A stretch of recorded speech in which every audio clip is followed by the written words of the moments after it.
Welcome everybody. How are you guys doing today? Hold on, give me a second. Welcome, everybody.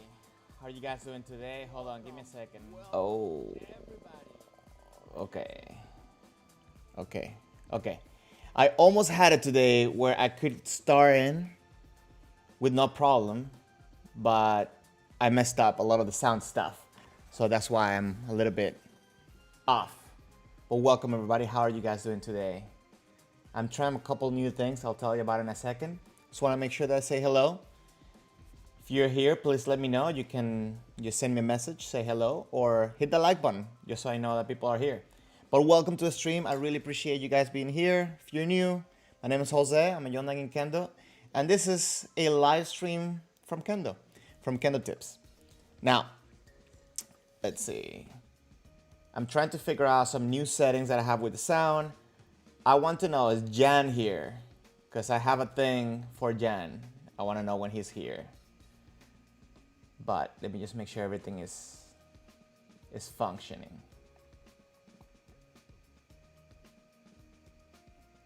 Let me just make sure everything is... I have a little bit of a mess here. Sorry, technology is kind of failing me.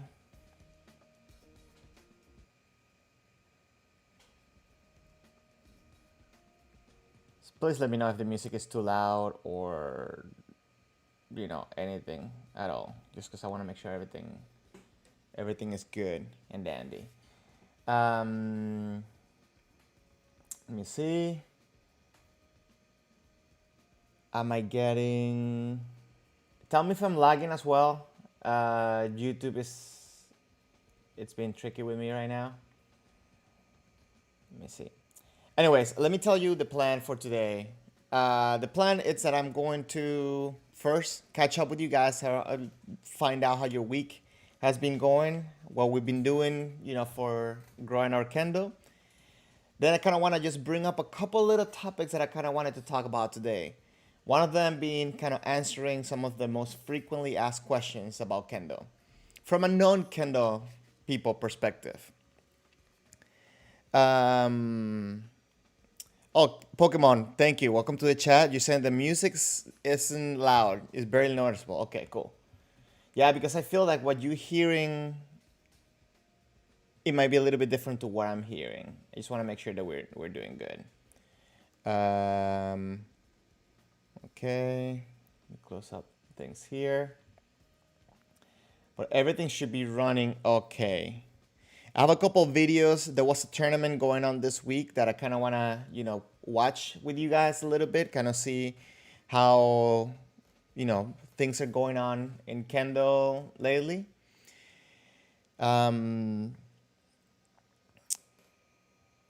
What else? I do have a couple of things that I wanted to bring up.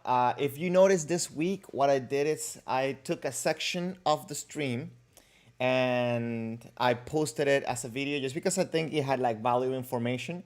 So once in a while, what I want to try out, I want to see if we can put the chat on the screen, because I feel like a lot of the interaction came from our talk here in the stream, and I want to make sure that, you know, people cannot get the full experience. So I'm gonna ask you, I'm gonna put up the chat.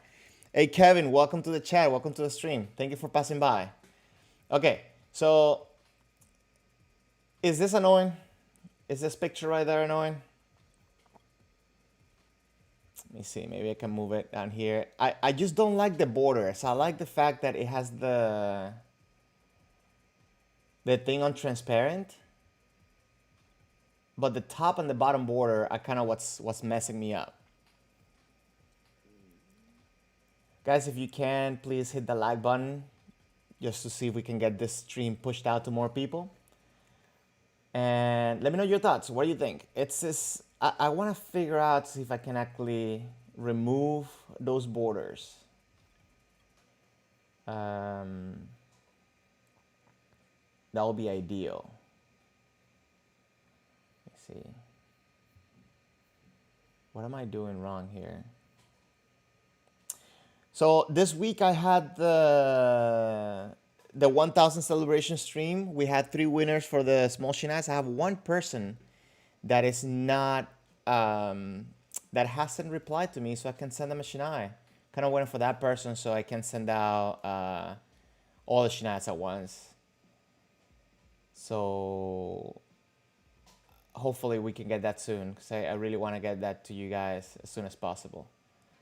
Okay, everything seems to be working fine. YouTube's telling me it's overloaded for some reason, but please tell me if you see any lag or anything like that. That would be very useful. But so far so good. Okay, let me know, how was your Kendo week? What did we do to this week to improve our Kendo, to improve ourselves, just to be better in general? Let me catch you up on some of the things that I did. I think on last stream we talked about interval training. So what I did this week, just to try it out, is that I set up myself a little routine of 5 exercises, and I did interval training with those exercises. And 4 of those exercises were Kendo exercises, so different types of subudis. Based on my goal of what I want to work on. I want to really work on improving my footwork and improving my support. So I specialize the exercises on leg exercises, and in between I was doing just like regular suburi or high suburi, kind of just to give one set of rest of the legs and then go on. And then I repeated that. I think I did 5 exercises 4 times. No. I did it 3 times. I did 15 minutes. So yeah, that will be 3 times, right? And of course I did my regular suburi a little bit before and a little bit of stretching after.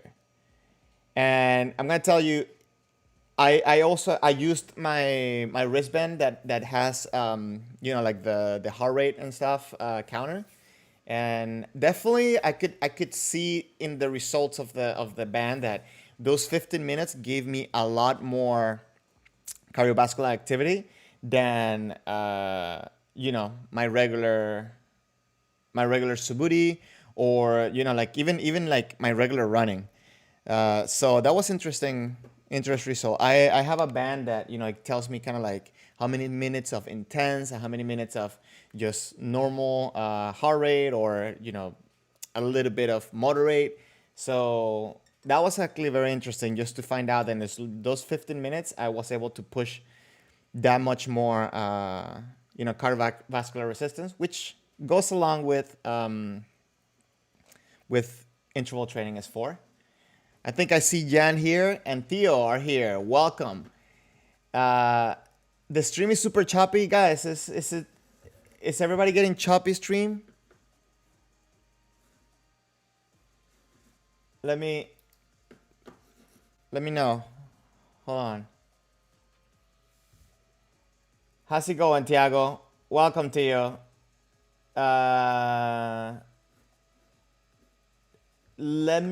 Okay, Theo, I'm trying to figure out if the chat overlay is annoying or not. Ideally, I would like to remove the top and the bottom things, just crop it out, just to leave the chat itself. But that's the idea. Please let me know, guys, if the chat is being... Now YouTube just told me that it's not overloaded anymore, so it should be fine now. Ideally. But Jan, okay, so you're here. Let me know when you can see me properly, because I have something to show you. And thanks to Theo, by the way. So Theo, thank you very much for the, for the tips. Not necessarily Kendo tips, right? But I'll go ahead and try to figure out to put up the camera, because I was waiting. Let me see. Okay, Pokemon, you don't have choppiness. Chat overlay is not annoying, but it only makes sense if viewer can read it in full screen. Okay, yeah. And Tiago, this is the reason why I want to put the chat in some kind of way. Is because this week I posted a video that I took from the stream from last week, or no, I think it was 2 weeks before. So sometimes when we're having a conversation, I'll take it off. I can take it off for, most of the time. But like if we're having a conversation that's, I think has value, I wanted to just take those sections and just post them independently so that way people can get the information without having to watch the whole stream. So we don't lose that information for people. And I feel like a lot of that information comes from the communication that we're having together. So if it's not annoying anybody, I'll leave it there. You let me know. Maybe we can take a poll. So, okay, cool. And I know, for example, in the phone, people sometimes don't see the chat unless they click on the thing. So I don't know. You tell me if it's annoying people, we'll figure it out. But Jan, I hope you're here. I really hope you're here because I'm about to show this. And hold on. Okay, so Jan, and thanks to Theo, I actually got a cable for my camera that I didn't know that existed. So now we have a thing that I don't have to change the battery. So I hope you're happy. Thank you.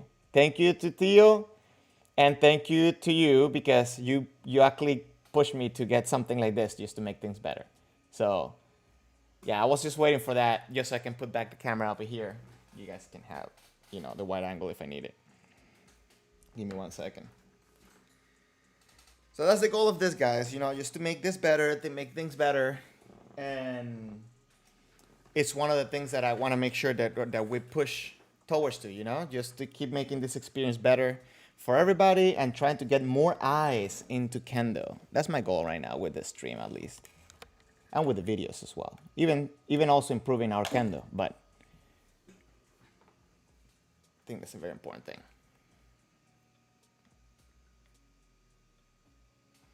Okay, let me just make sure that this is working fine. And let me see how this shot is going. This is fine. Okay, you guys can see that, right? Wow, I look very dark now from here, from this, but anyways. So yeah, ideally, we want to keep making this stream better just so you guys can have a better experience, and also we can get more people in to do and to learn more about Kendo. That being said, guys, this week, oh, hold on, give me a second. I just dropped a little bit of water. Give me 1 second, guys, please.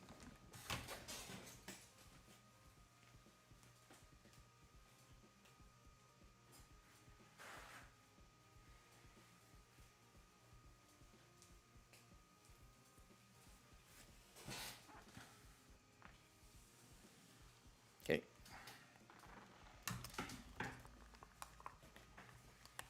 Okay. This week, this past week, I had 3 beginners actually, come ask about Kendo. 3 people come ask about Kendo and come try a practice. And there's some things that I kind of been giving some thought on keeping those new people coming back. So one of the things that I always like to make sure that a beginner knows is to have the right expectation when they join in Kendo. I know some people come in because of a movie, because of a show, because, we talked about this several times. And I always make the time, to ask the student, like, hey, listen, what do you like? What brought you here? What you want to get? What would you make it fun for you? What's this type of things that you're looking to learn here? And then after that, I kind of just make a time to let them know, like, listen, we can get this much out of what you want. This is what can happen. Kind of give them a little bit of a, I don't want to say reality check because that kind of sounds a little bit harsh, but kind of give them a little bit of feedback of what from their expectation we can make happen and what's going to take time to make happen. And I think that's a cool thing for them to understand and to know. But this past week, I was thinking, like, I think maybe like the first class, like the tryout class, let's call it like that, should be like, let them enjoy and let them like swing the sword, maybe practice, get to hit us a little bit so they feel how hitting is. Not necessarily worrying too much about perfecting like their footwork and stuff like that, Not that I'm looking for them to have perfect footwork from day one, right? But you know what I'm saying? Like, what do you guys think about that approach? What's your experience when it comes to that new student? Is there something that you guys do as a peer or as an instructor to keep that person engaged and interested after the first class, or like while they're in the first class? Or you just let them join the class and just go with it? I think that's a I would like to get your perspective, because again, I think that's something that we're all struggling with, and I think the best way to overcome that is just to have a conversation about it. Um, so the reason why I bring this up, this week I actually had, what was it, three beginners, um, and they're kind of like from like three different backgrounds. Kevin, you saying that recommending them Kendo documentaries. Actually, that would be a nice thing to have, right? Like a little list. Um, I'll have, I'll have like, maybe I should have something ready to go in order to, to like for them to actually get to see a little bit more what's Kendo. That's actually a good point, a good idea. Jan, you're asking, will I invite newbies to the second dojo right away? Well, right now, I actually haven't thought about that, because right now we don't have second dojo.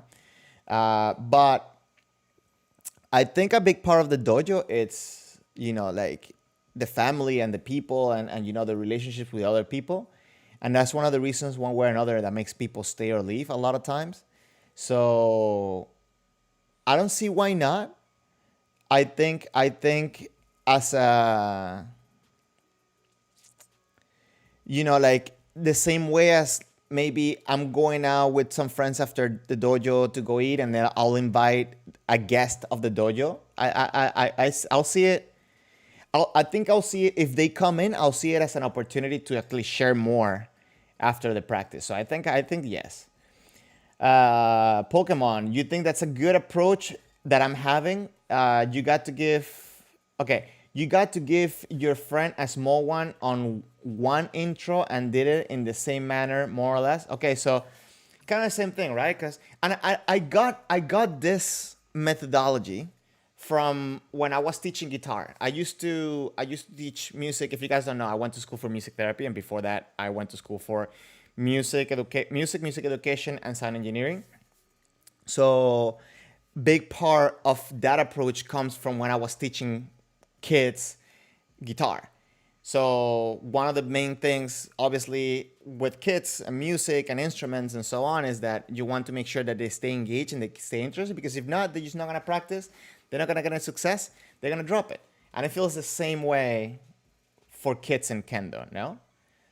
And but on the other hand, I think depending also on the age, I think you should let them have fun. And I guess I should have clarified that at the beginning. Towards the beginning, I think, and I'll tell you about him in a second. But one of the students kind of came in, with the anime mentality, right? And he's very young, so he has a lot of energy, and he wants to see some type of result and some type of something that's going to engage him. So yeah, I think that's what I'm gonna try out, especially for his next class. Just let them have fun. Tobias, good evening. Thank you for sending your best wishes. Greetings from Miami. How's the weather over there? Is it cold right now, or is it kind of warm? Here is hot, hot. Like my dog used to go out to the balcony to like sunbathe, and now he's like 2 seconds. He's like, nah, dude, I'm done. Want to get back? Oh wait, it's cold since 3 months. I mean, I do like the cold, but just chill cold though, not too cold. Jan, you said youth usually don't have a budget to join the second dojo. Would you do anything after class with them too? So I think also we gotta go into yeah, the specific population, right? Because if it's too young, they're definitely gonna come with their parents. In that case, you know, budget will be provided by parents. If it's like a college student, I was a college student once, and I know what it is to be broke. I don't mind buying somebody, a meal, a drink, or something, just so we can spend some time, just to make it a habit, though, because I'm not rich. Um, but yeah, like I'll totally bring him to the second dojo and or do something with them. Because would you say, would I do something with them too besides the second dojo? So then I guess they're missing out the experience of being with other people. I would like them to be inclusive. And granted, for example, at the dojo where I was practicing before, you know, 2020, we didn't do second dojo often, mostly because most of the people lived like about an hour and a half away from the dojo, so everybody just wanted to go home. Sometimes on Saturdays we'll do it, but and every time, like we'll invite the students and so on, and but no pressure though, because obviously people might feel the pressure. Um, So second dojo, yeah, it's about the same time as here. We'll do second dojo after 10 p.m. But if people live over an hour away, they kind of just want to go home. So, and that's the problem. They just they want to be done and go over for the next thing, so they can go home, relax, spend time with their families. And now the dog just wants to go out. Listen, if you want to go out, you're gonna stay out. Sorry, guys. Like he's in that stage where like he cannot be too long in the cage. He's learning to be free, but now he's also. Anyways, um, what about Jan? You're saying what about Christmas parties and barbecues? I mean, like I think Christmas parties and barbecues is especially if it's like a potluck type of thing where everybody brings something. I think it can be good. Kuruma Baka, hello from Canada. Thanks for inspiring me to make a short indoor practice shinai. Well, I am glad you made one. I am sorry you didn't get one because I know you wanted one. Um, Kike, welcome to the chat. Welcome to the stream. Thank you very much for passing by. Um, so, Kuruma, thank you very much for being inspired. I'm really happy you did. Please keep practicing Kendo because I want people to get better in Kendo, to get motivated, and bring more people to Kendo. That's the goal of this stream. That's the goal of what we're doing here. Getting better at Kendo, bringing more people in. Johnny Boy, so you're new to the stream and you also haven't changed. You haven't gotten a chance to try Kendo yet. What motivate me to continue Kendo all the time? Okay. You want me to? I'll be real with why did I start? Why did I keep doing Kendo? Listen, when I started Kendo, I was like maybe like 15, 16. A friend of mine, we used to like watch a lot of anime together. We used to like read a lot of manga together, and that's who I was back then. And his dad was a karate sensei, but he never got into karate.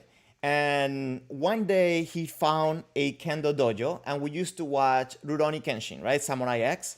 And there's a character there that has a shinai, and he does kendo and so on. So he came to me one day and said, like, listen, I found the thing that this kid does that they do in the show, and bro, we should go try it out.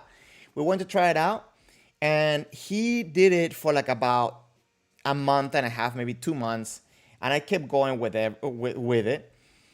As I kept going with it, number one, I enjoyed the people that was there. I really enjoyed talking to the sensei. For me, I think that was a big thing that made me stay.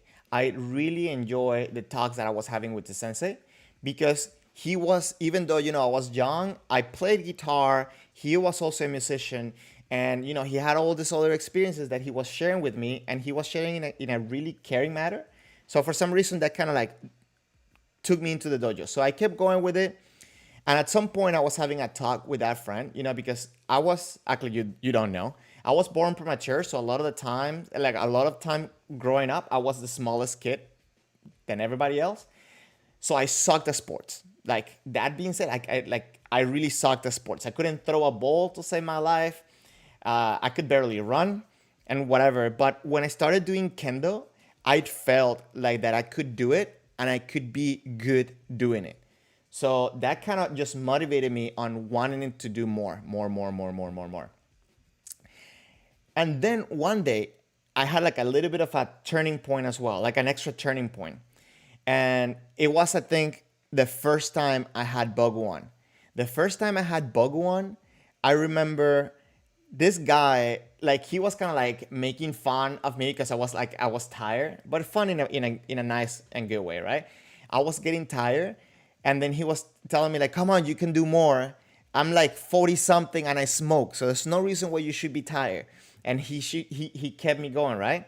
And then I had my first Jigeiko at one point, and I was like, I remember being hit and being able to see him coming and me being unable to do anything against him incoming to hit me. And then thinking, dang it, imagine a samurai back then had all this time to think about all this stuff and knowing that he was going to get caught. And then I'm thinking, I'm still have time to think about all this stuff, and then I get hit. And then I don't know for what reason that actually kind of like just made me so like, I felt like almost like time kind of stood still for a second because I had like that much processing power in my computer. And I don't know, like that's actually, I don't think I ever share that with anybody, but that's actually a very personal moment for me when it came to Kendo. And I don't know, after that I just loved it. Just being in that moment when you are with a shiai in your hand, somebody in front of you, and you are polishing yourself and understanding that you are trying to be better. Like it's just, I don't know, that's for me, that's the reason why I stay motivated to do Kendo.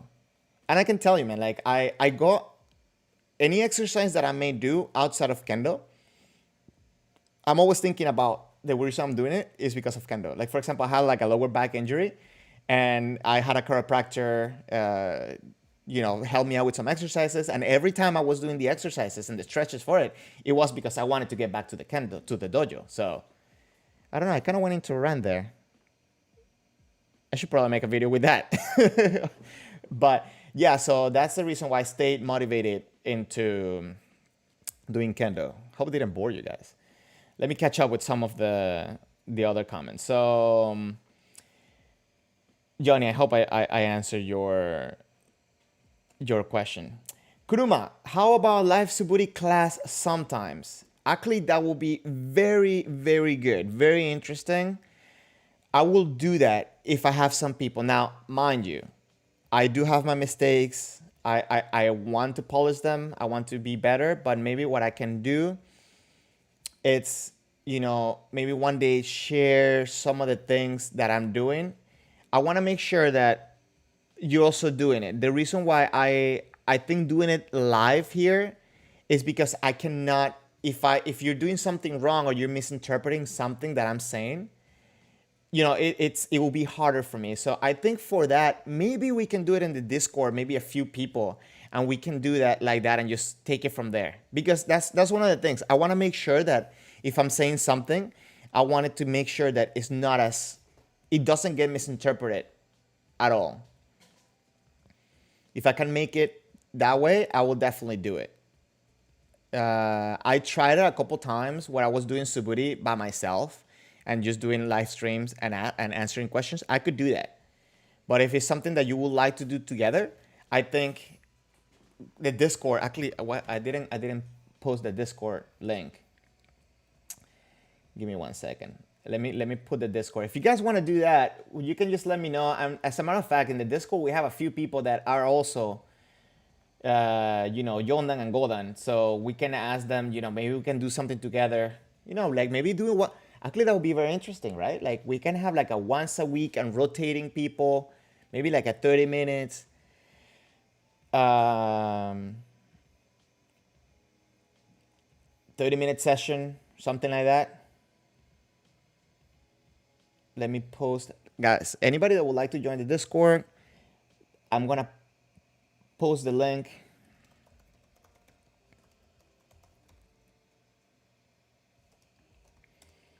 Okay, and I'm gonna ping it so that way anybody that joins in, uh, oh, oh,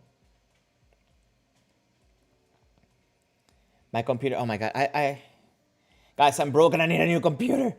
I may have to do the sacrifice. It's not that I need a new computer, I need a PC because I'm streaming on a Mac and the Mac is just not it for streaming. Oh, Jan, thank you very much for reminding me. I normally do that automatic, so I forget that that's there. So yes, guys, the Discord link, it's also in the video description below. And also, I set up a bot that it will play it. It will send it out every once in a while, but it hasn't done it yet. So at some point it will, and I hope that it works too. But this way, it's also here.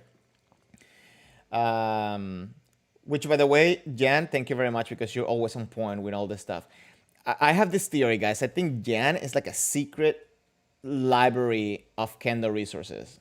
He could have a conversation with you about whatever topic you choose, and he will bring up a link completely related to what you're talking about and explaining everything you're talking about within seconds of that conversation.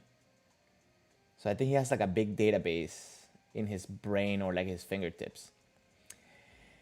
Okay, so I caught up with you guys of what I'm doing for the Kendo week. Okay, so beginners. I want to talk about beginners footwork. So I mentioned to you guys. Okay, let me backtrack. Let me actually pause the music for a second so I don't get distracted either. Okay, so beginners and footwork. This week at the dojo, I had a new person coming in to start trying class. And of course, I asked the other beginner that it's been there for maybe like about a week or two already. I asked him to show him the etiquette, like the bowing in, how to hold the shiai. And of course, I was looking at him and how he was doing it and making sure that things were there. I was pretending I was just like putting my bogo and not looking, but I was. Now, he kind of took it a step ahead and wanted to show him a little bit of footwork. And he had him going forward and backwards. And he was showing very good. But there was something that I noticed that this new person wasn't really doing, and it's that sinking motion. Let me show you.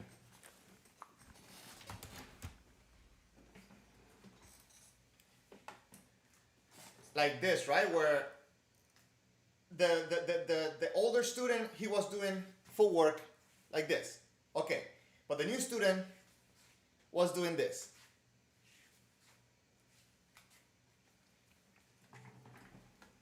Okay. We know what's wrong with that, right? What's the problem? But most importantly, is not why is the problem happening. The important is not necessarily, we know why that's bad or whatever, but it's why the problem is happening. So I know I refer back to this book a lot, but it does have a lot of very simplistic way of explaining things. The Kendo Approaches to All Level books. I think that the links should be down in the description below as well. It states that it says in the book that the problem is that if we teach footwork one step at a time, the person automatically is going to break it and is going to separate the function of both legs. So the solution that the book gives, and analyzing how the other student learned and this new student's learning, made perfect sense. Because the solution is to help the student understand the function of each leg instead of thinking you're taking 2 steps. Let me show you again. So most students, when they say they're gonna take 2 steps, they see it like, okay, I'm gonna take 1 step with the right, and then I'm just going to bring my left leg forward. But what's happening is they take the step with the right by moving the leg forward, and then they cannot hold their weight up here, and this leg is not working at all anymore. There's no support, and then they use the whole leg to bring the body forward. Now, based off the book and what we're doing in Kendo, is that you have to understand why each leg moving. So the right leg is moving because the left leg is pushing, right? So in here, my left leg still pushing. And when this leg gets here, this leg is pulling. And granted, this leg is pushing all the way until it leaves the floor. Maybe you cannot see my feet right now, but the left leg should be pushing all the way until it leaves the floor. At the same time, this leg should be pulling. It should be pulling and not lifting, right? Because this leg should have kept the support and not let you drop. So, to me, it was a very interesting thing to see firsthand like that, like between 2 students that just started. And it really got me thinking on that's a very essential part that a lot of people kind of miss, and they kind of lack a lot of foundations and a lot of ability to perform, more techniques and to perform better techniques because they just don't have the support on their legs. So that has been the way for me to help the beginners and to help people fix that problem when I see it, is that understand the function of each leg. The left leg pushes and makes the right leg move, the right leg pulls. And this motion is very similar, if not the same, just to like a different intensity, to fumikiri and fumikomi, the push and the pull. The push and the pull from the footwork. So, I talked a lot, guys. What do you guys think about that? Let me catch up with some of these comments. Johnny, you said that it was very inspiring, the story that I share about my personal experience with Kendo. Thank you very much.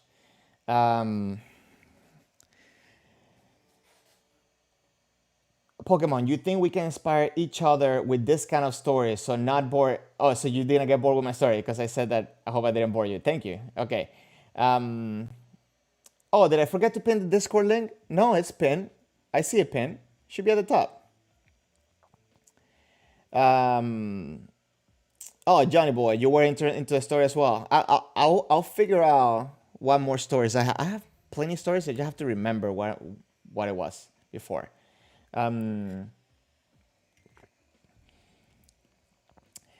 Johnny boy, so this is a great question, but what bogu do I use? Obviously, it will be a very long time before you can think about bogu, but you're curious.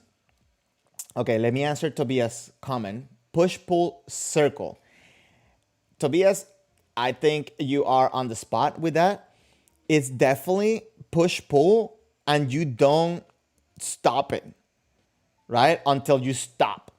I feel like a lot of times people, when they do the fumikomi, they forget to do the initial pull. So there's like a brief stop at the fumikomi because they're thinking about it as a stomp rather than as a pull forward. So one thing I would like to make sure that I always emphasize is to relax. You don't need to do like the long steps. You like start small and get confident with it. As you get better, you can be more confident and more fluid, and take a deeper step. So Johnny boy, let me tell you where I stand with bogu. I have had machine stitch and hand stitch bogu.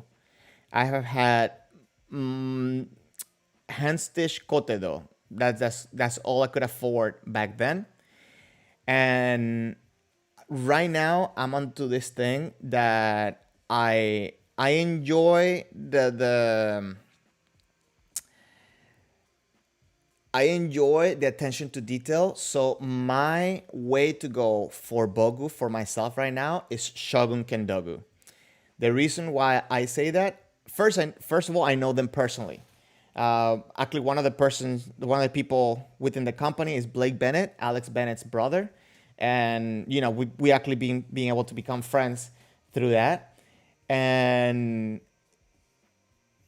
their service is amazing. They have a 3-year warranty that you will expect that, okay, the 3-year warranty goes away and then that's it, you're done. But they actually messaged me like about a month before my warranty expired and said like, hey, listen, would you want to just send your equipment just for us to check it and fix anything? And it's up to you. And I did. I sent my kote and I sent my men, and now it's on its way back. I told him to like just keep it for a while because 2020, and I was expecting to go to Japan. I just pick it up myself. But I would say that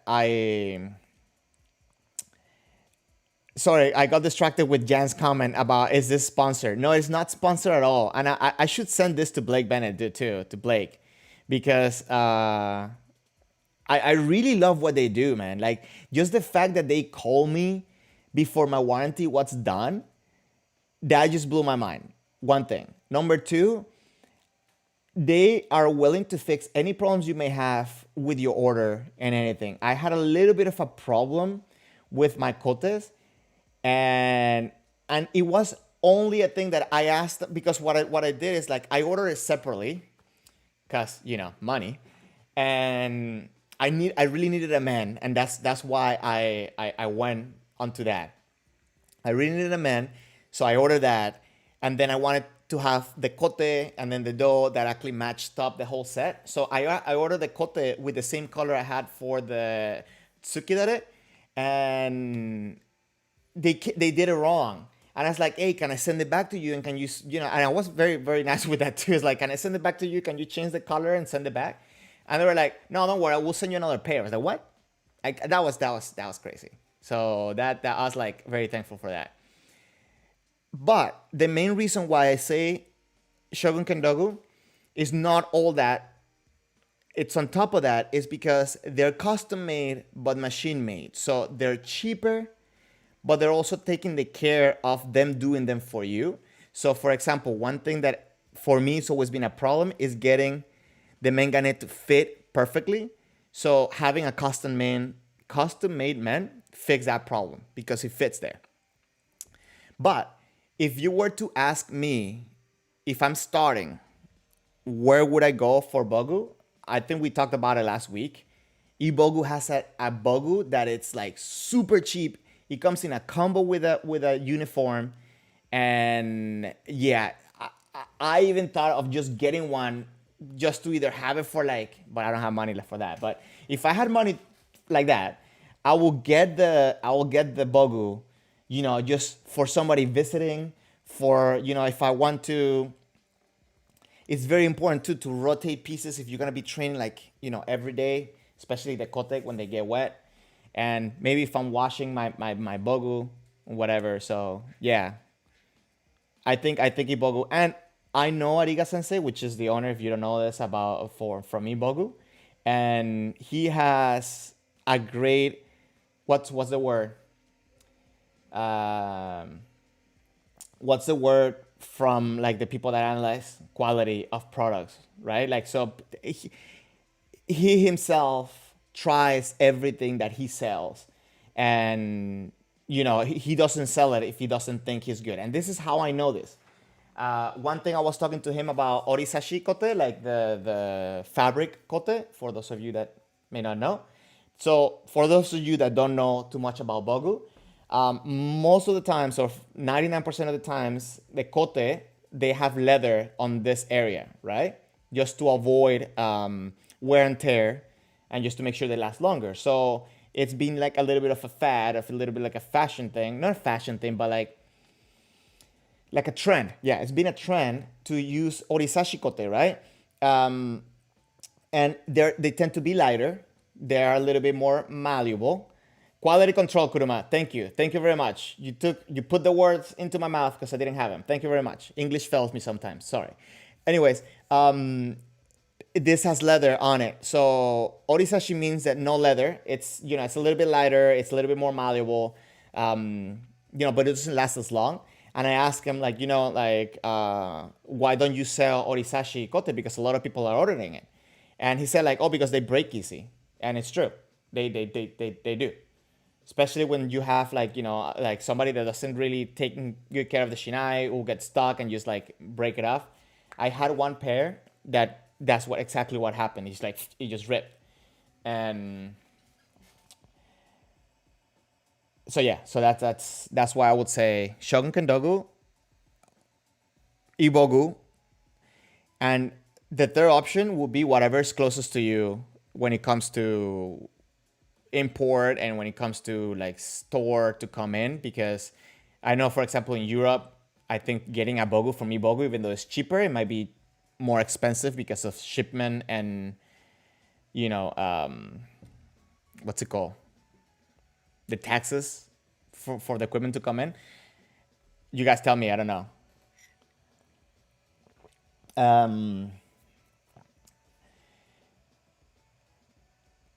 So yeah, that's my humble opinion. I have had a bogu from All Japan, what's the name? All Japan Budogu, whatever. Hate it. Hate it. I think they even discontinued the bogu because it was bad or something. But it was a really bad experience. I had a lot of problems with their stuff. So yeah, like I don't like to talk bad about stuff, but I personally like every piece. Let me see. Every piece broke. Yeah, something from every piece broke. Men, kote, tare, and do.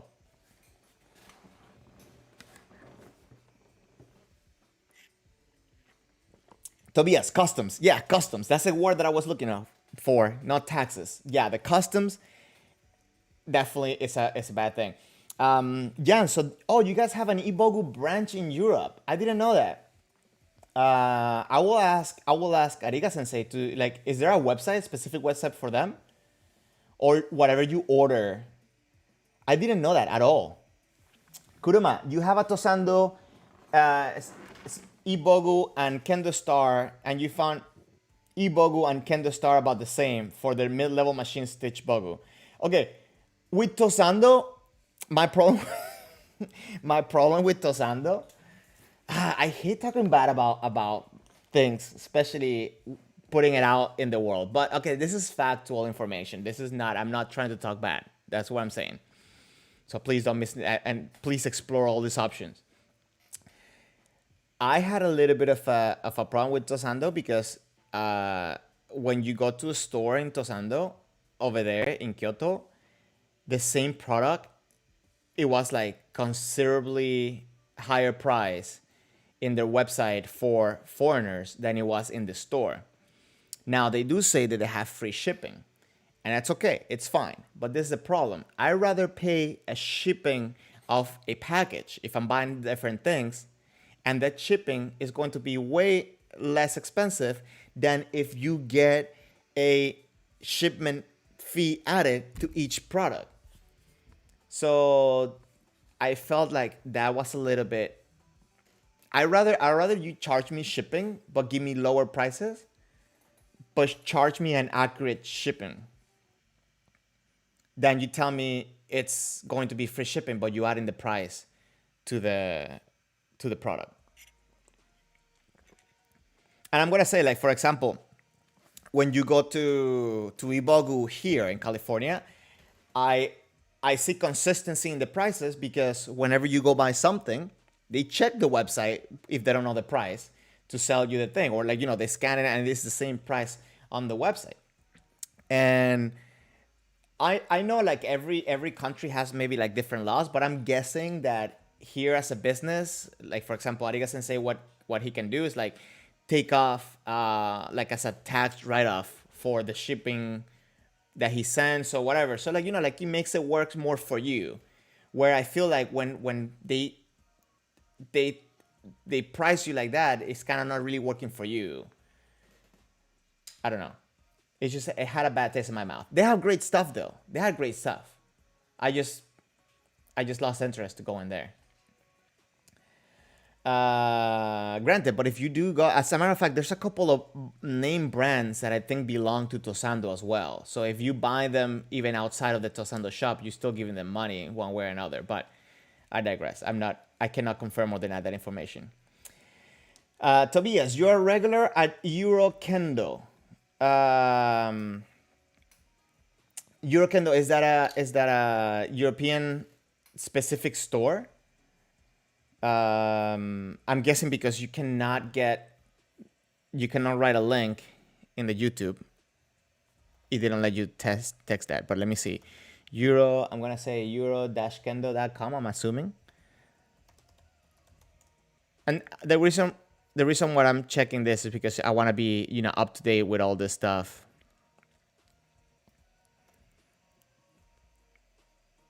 No, I cannot find the server. Tobias, if you can, like send it at the Discord at some point. I always want to be up to date just in case somebody asks me for, any place, any recommendation that is going to be. Oh, okay. I put the dash on it on Euro Kendo. Okay, let me see. Look at Theo like being resourceful there with that spelling out the .com. I'm not gonna tell you what I was doing as I was typing this thing, just so you don't make fun of me.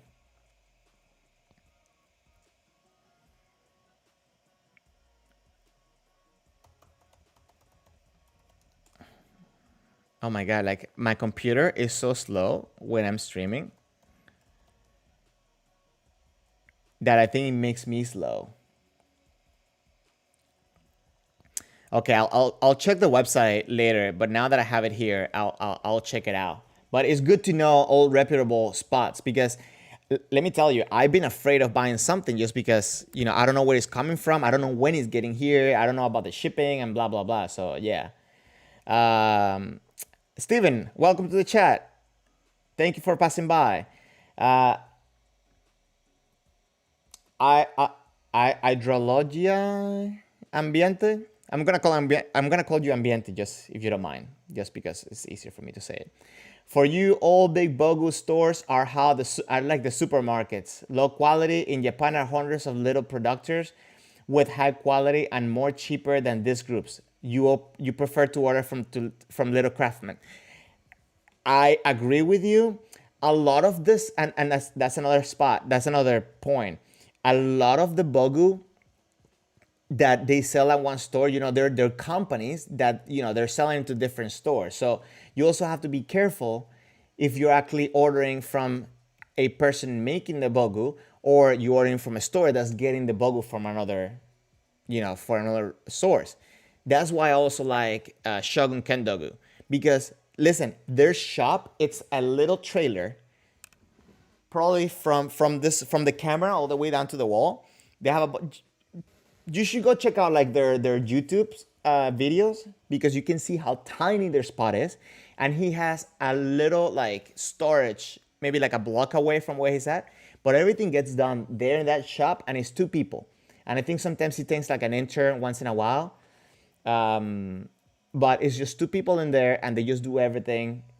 They really take care, and like they take forever to make your order because they're making it for you. They don't start it until you order it. So yeah, I agree with you though. I rather support the little guys, because they do tend to care more for you as a person rather than a number to them. Kuruma, I think I skipped your. Oh no, I got your comment about Ibogu. Oh wait, no, I didn't. Okay, Kendo Star was your first ever new set of bogu after 25 years of doing Kendo. Both Tosando and Ibogu were used. Hard for you to comment on shipping grouping. Listen, it's a popular technique for businesses to do it, to like do the group shipping and stuff like that. At the end of the day, it comes to the quality of bogu you get and how happy are you with the price you pay. I did a lot of research and I haven't done research lately comparing all other stuff. But from everybody that I'm asking, I think Ibogu right now, because of that offer, because it's on sale, the Bogu is on sale. Right now, I think he has the cheapest one, and it's a fine. I think it's, if I'm not mistaken, it's about the same quality that my first Bogu that I bought that I wasn't handed down to me. And I paid double that without a uniform. So yeah, technology. It's come a long way. So okay, Tobias, you're saying that Euro Kendo is from London. So Jan, so they had another name. Eurokendo had another was it another store? Maybe I knew that from before, because I think I seen Eurokendo before, but I'm not sure. Um yeah, Theo, I know you're trying your best, man. Like, I actually, listen, I got the battery cable, so Jan, you have to thank Theo for the recommendation. And I got a capture card that I'm gonna try out. I'm gonna try out for, with the PlayStation, to see if we can actually maybe make a gaming day where the people that are interested in gaming, or new people, we can get new people to come in, and we'll talk about it in a second. But thanks to you, so you really got me. You made that research very, very much easier. Um, Tobias, you know the owner of Eurokendo, and he's posting sometimes very cool videos, like from chimpanzee seminars in Belgium.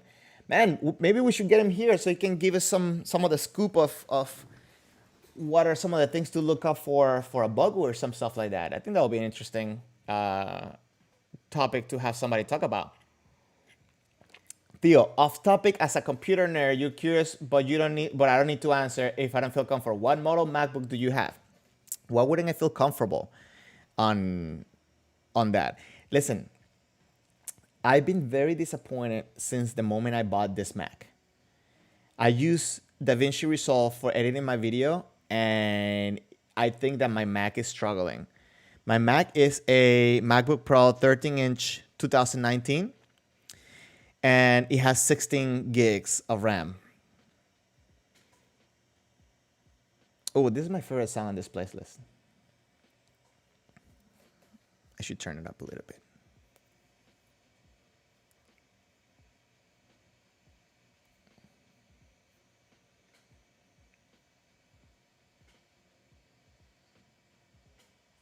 Ah, I turned it down. No.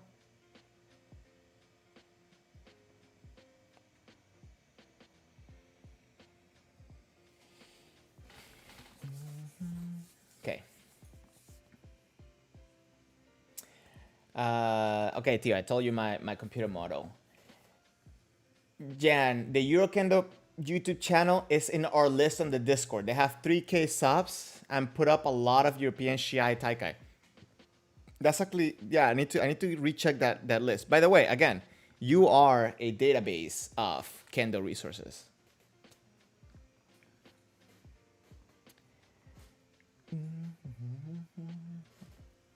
Oh, Steven, if you're still here, now if I can get this working with my Mac, we can probably play some Ghost of Tsushima at some point.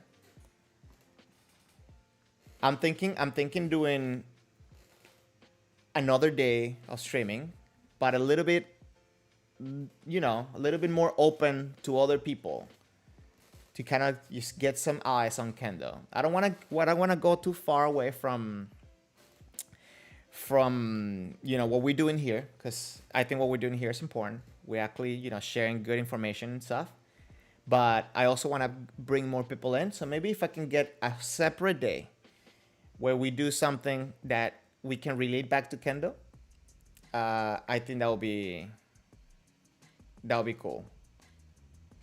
So I was thinking maybe doing. I have a Star Wars game. I think it's Battlefront. That could probably work. And definitely at some point I want to get into Ghost of Tsushima, just because that definitely relates to Kendo, right? Um, okay, so ambiente, you said that Euro Kendo. That's what we're talking about, right?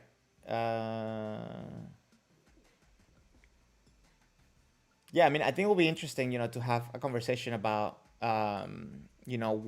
what can we look for when buying a bogu to last, but also in a budget, right? Because I think that the hand stitch bogu looks amazing. It's very durable. I will tell you, a hand stitch bogu will last you decades, decades, and will look good. But money, that first initial investment, it's a little bit of a problem for a lot of people, especially someone that may not know if they want to stay into Kendo, right? Um, Johnny, can you put a link of that Bogu company that I like so much? I'm guessing. I think Tobias put the link on the Discord, but let me just double check. Um,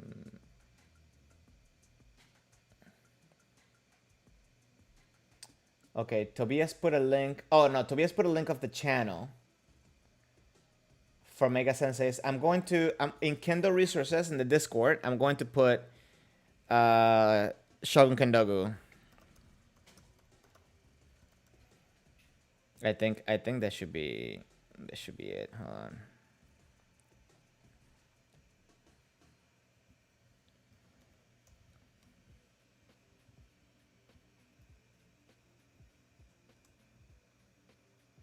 Okay, that should take you to it. Yeah. Yep, we golden. So if anybody would like to go to Shogun Kendo and check him out, definitely, it's in its Discord now.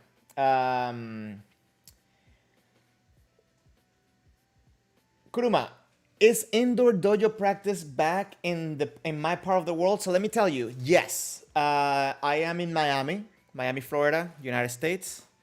I'm saying that just because I found out there's another Miami in United States, but yes, it is.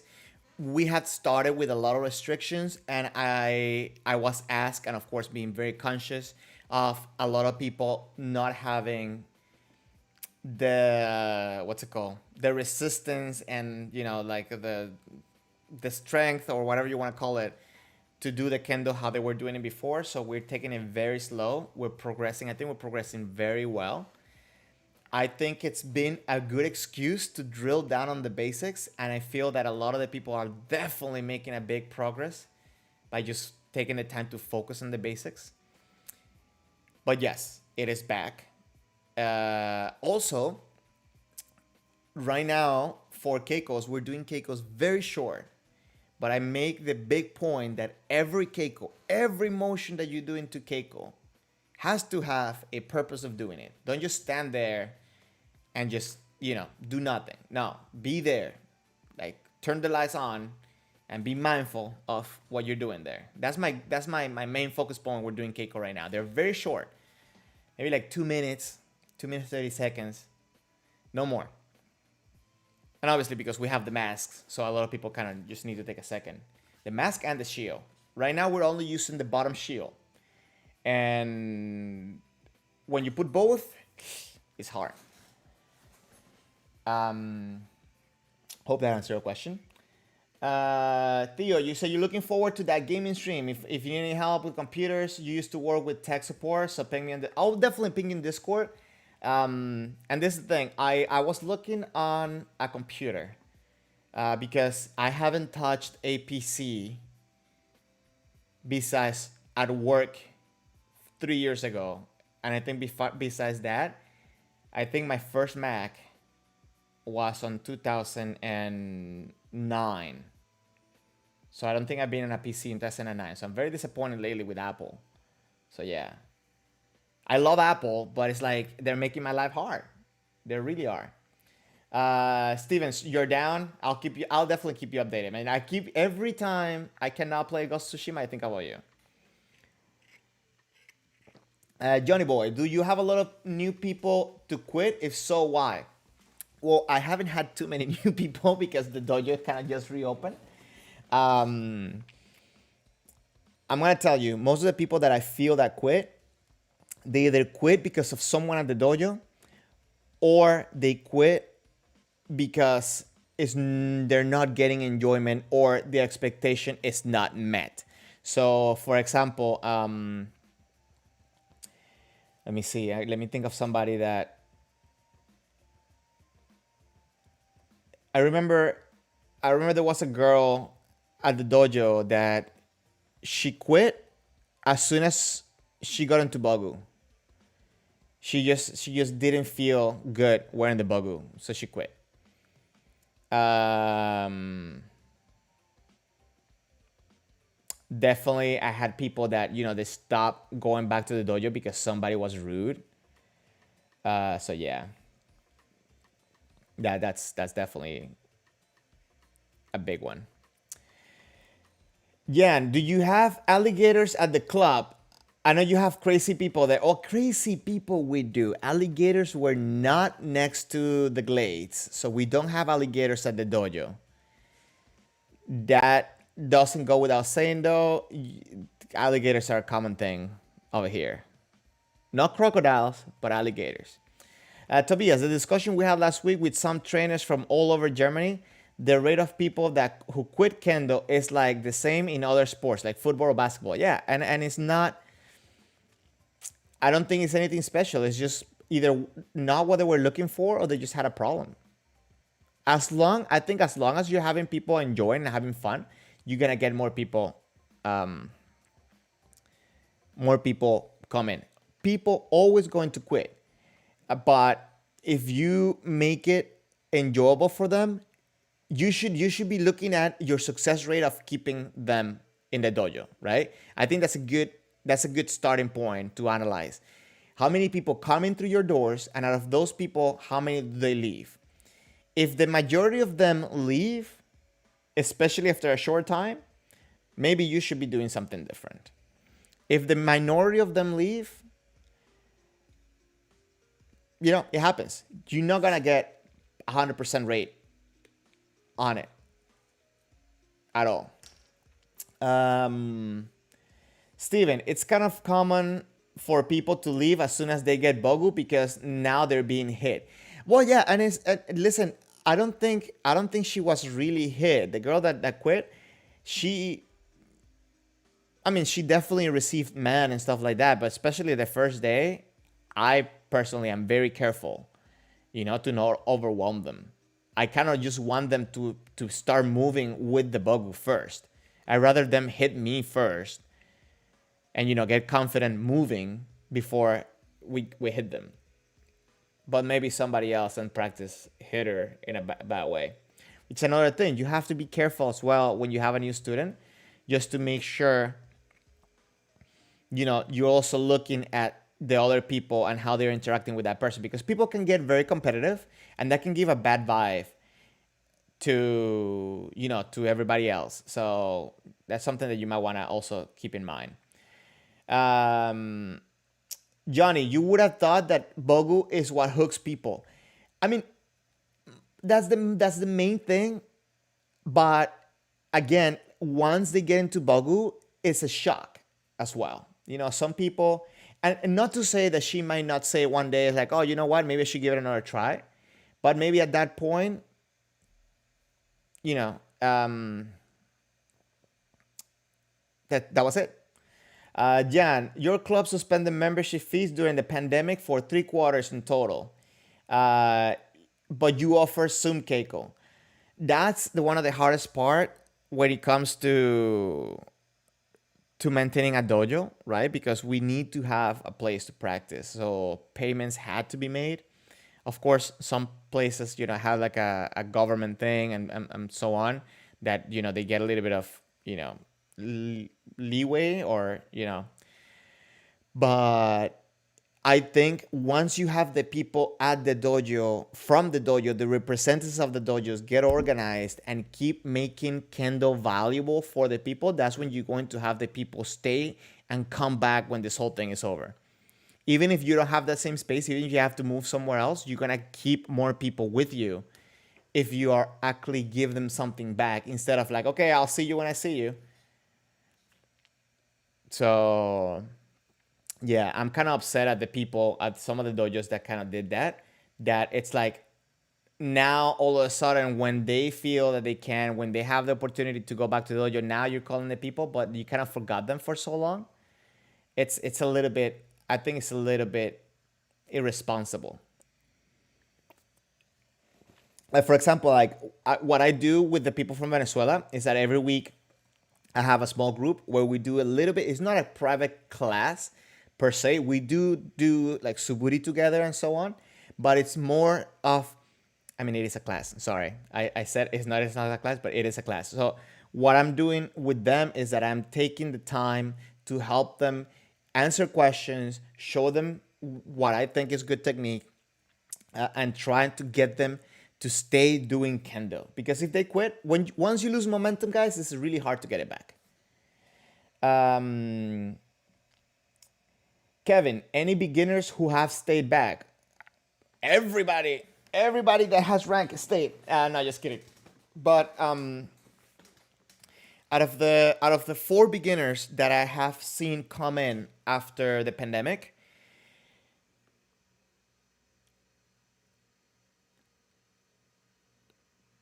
2 have consistently come back. One started like 2 weeks ago. So he came to the first practice, I think it was a Saturday. Then he skipped a week and then he came the next Saturday. And the last one, the 4th guy, he started on Wednesday, but I didn't see him on Saturday, maybe just because he can't come in. So I'll tell about him. But I guess so far we have a 50% success rate on keeping beginners. But again, it's like we've been getting I'm talking about the span of 1 month. So I think it's too soon. It's too soon to say if they stayed or not. I'm going to say that they stayed when they buy a shiai, uniform, and bogu. Even if they don't wear it. If they buy it, that's what I'm going to say. That's when I'm going to say that's officially when you stayed. I'm joking, by the way, but I'm joking in a serious matter, I guess. Because, yeah, I think once they make that commitment, it sucks because obviously we don't have the resources to have bogu for them to wear. That they have to make the commitment, they have to make the payment. And I wish we could make it more accessible. But it's just a situation we're in. That's how it is. Okay, guys, listen, for today, I had an idea. We're talking a lot about beginners. We're talking a lot about bringing people to Kendo. We're talking a lot about people knowing what to expect when they come to the dojo. So today, I had an idea. I don't know if you guys are familiar with this website called Reddit.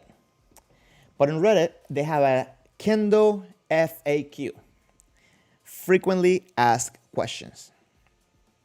So I thought that together, you and I could answer some of the Kendo frequently asked questions. Some of these answers, actually all of these answers, all of these questions are already answered. But we're going to see what we think about that answer and see if we have anything to add. So hopefully anybody coming into Kendo, being curious about Kendo, or maybe you started Kendo not long ago, they can get some answers that they need. That being said, if you feel like there's a question that is not here, that you have heard or you have, share it. Please share it. And that way we could give an answer to that question. Steven, get some food. Are you going to go get ramen? Please get ramen. But enjoy your food, man. I'll wait for you here. This exact same chair. Okay, let me set up this page right here.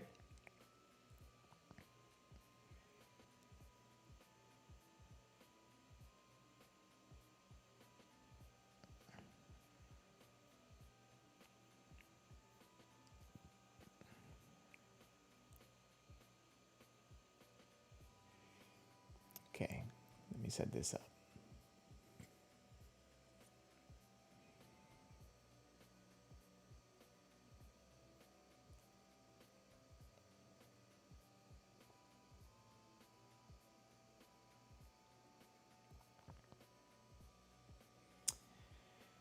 Okay, starting Kendo FAQs. And I guess I'll just put it over here so that way you guys can see it and the chat can be seen as well. Let's see. Where can I practice Kendo? Well, you can practice Kendo at any club that is affiliated with the International Kendo Federation. The FIK has member federation in many countries, and most of these maintain clubs list available throughout their website. To find the member federation of your country, Google Kendo Federation and the name of your country, or check the FIK member list, which is the link right here. If you're having trouble finding a dojo post to our Kendo, we'll be glad to hook you up. Okay, so yes, checking out your Kendo Federation, I think it's number one thing. Sorry, my face is being covered now. I think checking out your Kendo Federation, should be number one thing. It definitely helps to have an affiliated federation. Where should I put this? Sorry. I think it's great to have an affiliated federation. That way you can make sure that you get quality teaching, or at least some type of standardized teaching. And there's a lot of martial arts or different dojos that they claim that do one martial art and then do another one, but they don't really do that. So obviously going through the International Kendo Federation is the way to go. If you have any questions, if you would like to get a dojo that's close to you, you can also join our Discord, and we have people from all over the world, and they can tell you which will be your closest dojo. Can I learn Kendo from a book or a video? No, Kendo is an activity that requires training partners and qualified instructors. Books and videos are useful tools for those already in a club. I agree 100%. Even though I make videos from Kendo, I don't think it's a way to do it. Now, obviously, because of 2020, we have come up with a lot of different resourceful ways to start people into Kendo through online teaching. So you do need someone to guide you, to check you, and to make sure that you are getting the correct motions and the correct basics. But doing it on your own, I think it gets open to a lot of misinterpretation. There's a lot of details in Kendo that you should be careful on not missing out. So always look for someone to teach you, someone that's affiliated to the International Kendo Federation in one way or another. Jan, you're asking if anyone knows who's behind the Kendo Ready group. No, there's one username that is very active that I have a suspicion that he might be affiliated with the people. Oh, look, the moderators right here. So there's 3 people. Oh, there's another moderator. There's a few moderators. You can go to the Reddit group and you probably message them, and they'll probably tell you who they are and what country they're in. But yeah, there's no club near me. The schedule doesn't suit me. I'm too shy. Okay. That's not formulated as a question. That's a statement. Kendo will have to wait until you are near a club whose schedule suits you, and or you get over your shyness. So if you're too shy, there's no reason to be shy. I think you should come to the dojo, you get to meet the people, and little by little, you start opening up. I've had that where a lot of people at times are shy and they're kind of hesitant of coming into the dojo. But at the end of the day, they end up having a good time. So just come in with an open mind. Just come in to do what you want to do and get enjoyment from that. So come to the dojo. Now, if your schedule doesn't suit you, that's unfortunate. You should talk to the sensei though, because like, for example, in my dojo right now, we're trying to figure out the best schedule and maybe opening up some more times. So they may be willing to work a solution with you. So yes, find the dojo that's close to you. And if there's no dojo close to you, find which one is it, because maybe a person that belongs to that club it's closer to you and maybe they can work something out. I think that that's something that I did. What I did for myself when I was in college, there was no dojo close to me. There was only one person that I think I was EQ and he was Shodan. So we practiced together as much as we could, and we visit other dojos that were like 4 hours away from us. So also talking to the sensors from those dojos, whenever they had somebody passing by, they will make sure to contact us so we had practice at our spot. So yes, that would be the best thing. Still, that wasn't a question. That was a statement. I'm out of shape. Okay, wait, hold on. We had some comments. Let me just answer the comments. Another point in FAQ should be about Corona and the safety rules and such. Yeah, we can update that. We can definitely update that. Again, you give me a statement though. You're not giving me a question. I need a question. What's your question? I'm playing, but yes, make a question. We'll talk about we'll talk about Corona and all stuff in a second. Okay, I think this was very important, and it's going to be actually relevant to going back to the dojo, because I feel like a lot of people now they're not going back to the dojo because they feel they're out of shape. What should I do to get ready to join Kendo? So, see your doctor if you're really out of shape. See your doctor if you're really out of shape. Otherwise, jump right in. People find all sorts of excuses to put off starting their training. If you wait until you are in ideal condition, you will never start. Beginner classes aren't very strenuous. That is true. Beginner classes tend to be very easy, but let me just put it this way. It's very easy to us doing Kendo. It's not really that easy to beginners though. You see a lot of tension and a lot of discomfort because they don't really know how to manage their body, and a lot of lack of confidence when they lose their balance, for example. So if you're out of shape, it's okay. Just make sure that if you have a health condition, if you have a problem, you have discomfort, let the instructor know. Always make sure that they know, understand what's your situation. Don't be shy about that. We're not doing it to shame you in any way. We're doing it to help you out, to make sure that if you're feeling any discomfort, it's an okay discomfort. It's okay to get tired. It's not okay for your knees to start hurting, right? Or like you get like some tendon problems. We have to make sure that you're okay. But again, Kendo has different things that we can do.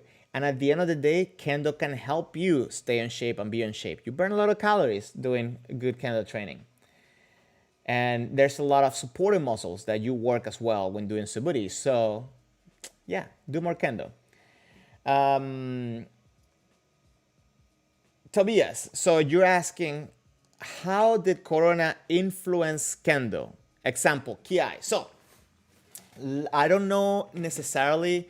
Let me put this window on pause so we can talk about it. Right there. I don't know exactly the data, right? I know that the recommendation, for example, on my federation was to do less Kiai, to hold back so that way there wasn't any droplets going out. Some senseis, or some federations didn't give the recommendation. They just said, put your mask on, and that they left it at that, right? It's not that they didn't say it. They said that it's okay to do Ki, but just didn't say it wasn't okay. So a lot of open to interpretation. I think the whole Ki, I think we're moving away from that. In the dojo where I'm at, Ki was not affected. It's not affected now. It was a little bit at the beginning, but it's not affected now. As a matter of fact, we're just encouraging people to do their best Ki. The biggest influence is the mask. The way that it have affected the structure of practice is that we have to take more breaks. And me, for example, as an instructor, I have to be very, very aware of what everybody is doing, how they're moving. And sometimes I have to make a stop to tell that person, you need to stop. Because, I see that they're not having a good time, and not that I'm not having fun. They're not having a good time, as in like they're in pain, they're suffering, and maybe they feel bad stopping because everybody else is looking, whatever. It's like, no, no, no, no, no. Take a second. It's okay. So that's, I think, that's the biggest influence. Besides that, I think for me it was mental at the beginning, just having the mask, thinking, oh, I can breathe, I cannot do this as much. But then I figure out, it's like, okay, I can do it. Like, this is not really a problem. It's harder, but doesn't mean I cannot do it. Hope that answers your question. And it's my perspective. Okay, I have to wait for. Wait, before I go. This may be underrated, but is Kendo supposed to hurt? Okay. You are going to get hit, but when you say hurt, you're supposed to, like, I mean, you're not supposed to. When you say it does it hurt, you will feel the contact. You will feel a level of pain. But for example, we avoid that excessive force because, like, for example, for kote, right? Kote can be very painful, especially when people come from like up here and then just come down like really hard. There's no reason why they should do that. So they should control that. In a way, you will feel the impact and things will happen. For example, like I have a bruise, I think it's here. Yeah, I have a bruise here. I don't remember how I think I got pinched when someone shiai is here. So like you will get those type of things, but it's not like, I would rather get hit by a shiai than stamping my toe against a corner. I don't know if that answers your question that way. And let me see. Jen says short answer is no. Yeah, short answer is no, because you shouldn't go out to try to like harm the person as you practice your techniques. There's no reason for that. I think, Jen, what do you think about that analogy? I think that was actually nice. I'd rather get hit by a shiai than stomping my toe. It's like, it just, especially when people have a nice strike, it just doesn't hurt. You feel the impact, but it doesn't hurt. Things would happen, like I tell you, like, like I got caught up. But yeah, I guess your answer is no. Let's just leave it at that. Okay. I have to wait for the next intake. Is there something I should do to prepare? Sure. Do some general physical training. Cardio is the most important thing. Run, bike, swim, whatever you prefer. Please don't try to practice on your own. You're likely to develop bad habits that your instructor will need to correct. You could do some reading. Try This is Kendo, Kendo the Definitive Guide. Okay. So I can understand this maybe for like a college, like a university club. Normally, I don't see this being a problem because people can, normally can come into the dojo. Especially at the beginning, I feel that maybe you can have like a one-on-one session with somebody that they can help you understand some of the basics. If you have to wait for the intake. But if there's something that you could learn from being outside of the practice and you're waiting for that so you can join in, I think you should learn etiquette, like how to handle yourself in the dojo, and some basic manners, like don't walk in front of people, don't walk over a shinai and stuff like that. And the words that you're going to use in Kendo. I think that's definitely some of the things that you can do on your own and get yourself ready to get into Kendo. Do I need Okay, hold on. I had a comment. Kevin, how about the beginner ankle pain? Is it common, and what should they do to take care of it? Okay, so actually, I had the beginner person that joined this past week. He had some foot pain on top of the foot, and obviously those are not normal pain. So when you say ankle pain,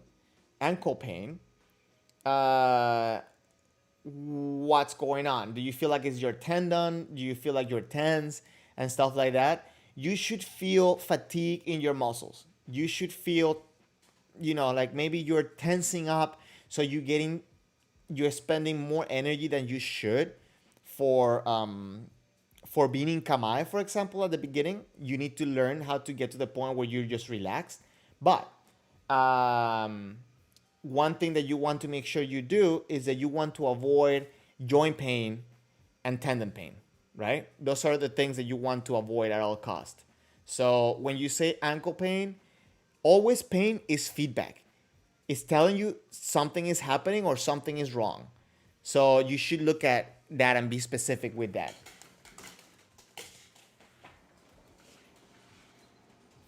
Okay, I think the dog had enough of being outside. No, no. Okay.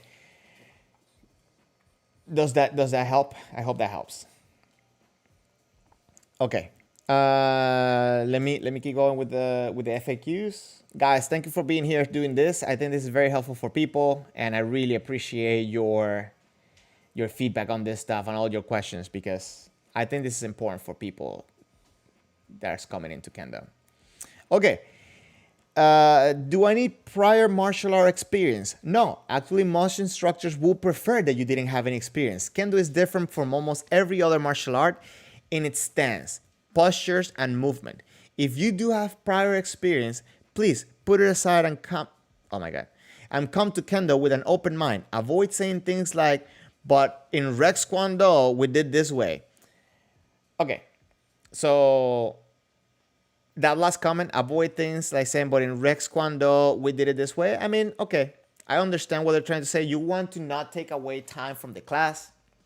You want to make sure you are, polite to the instructor and stuff like that. You want to have an open mind that you want to learn. You need to learn. You need to understand that. Okay, I get that. But it's also a way to open up discussion of why the things we do work and how they work for Kendo specifically. One of the beginners that just joined up, he does boxing and jiu-jitsu, right? And the very first comment he made is like, okay, the stance is different, right? Because you have your whole body forward, where for those arts you have a little bit of a tilted motion, and it's like, well, yeah, it does work this way because we have a two-handed sword, so we need both hands to give the power, or not to give the power. We need both hands to use the sword, and we need both hands to come in forward. So if you have the body tilted, then you're taking away your reach, and a couple of different things.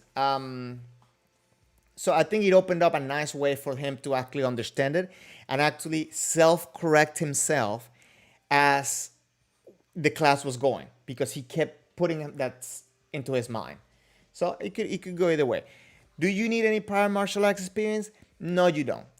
And the truth is that I think the one advantage that people have when they join in from another martial art is that they have an understanding a little bit on timing and awareness when it comes to the keiko part, when it comes to the fighting, to the sparring. But obviously they don't get there at the beginning. They have to wait. So I don't think it, it could be a benefit, it could be a hindrance, depending how you see it. Jan, very good point.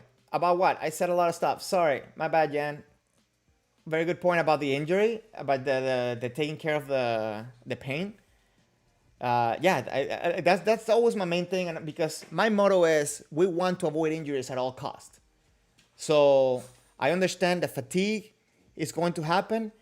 As long as that fatigue doesn't lead you to injury, you're okay. But if you are getting joint or tendon pain, that should be a warning. At least the very minimum, you need to stop and check what's going on, because those injuries can be something else. Kevin, you used to have weird joint pain at the side of your ankles. It took a week off. Now you have no pain. This was a few weeks ago. Okay. And I'm going to say this from personal experience. And a little bit of understanding from my profession of health coaching.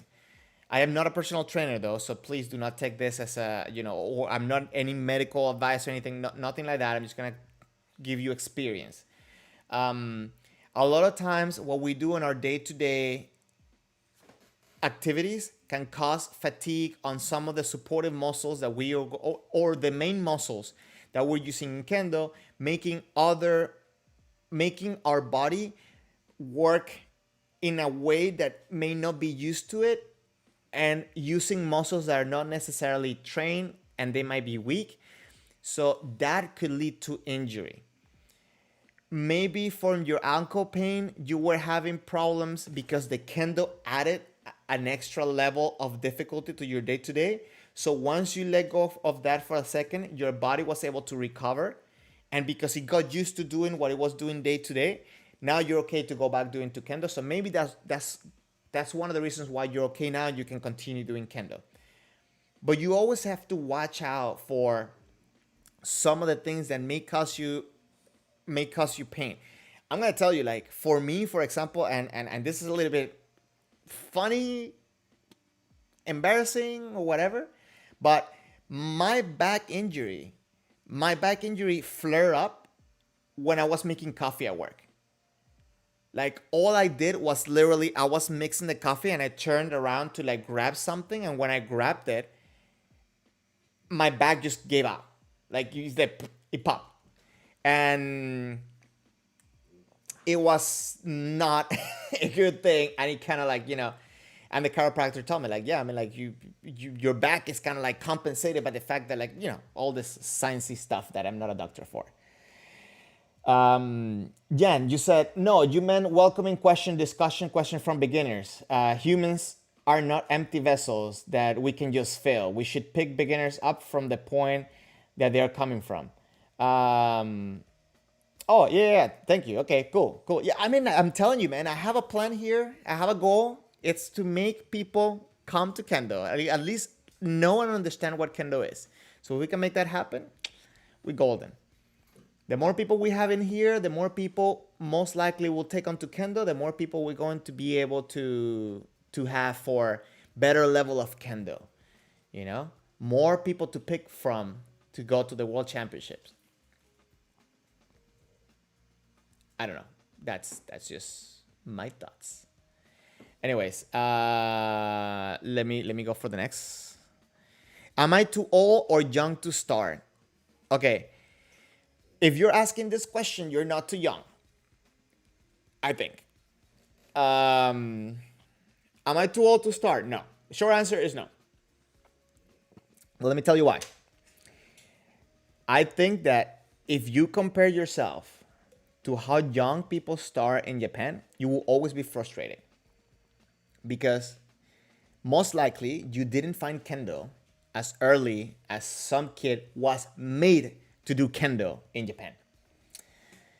So one thing is that you want to understand that you're doing Kendo for you, and you should be looking what you are getting from Kendo for you. You will decide where you're gonna take your Kendo. I guess I should have read the answer first, right? Outside of Japan or Korea, most people start Kendo as adults.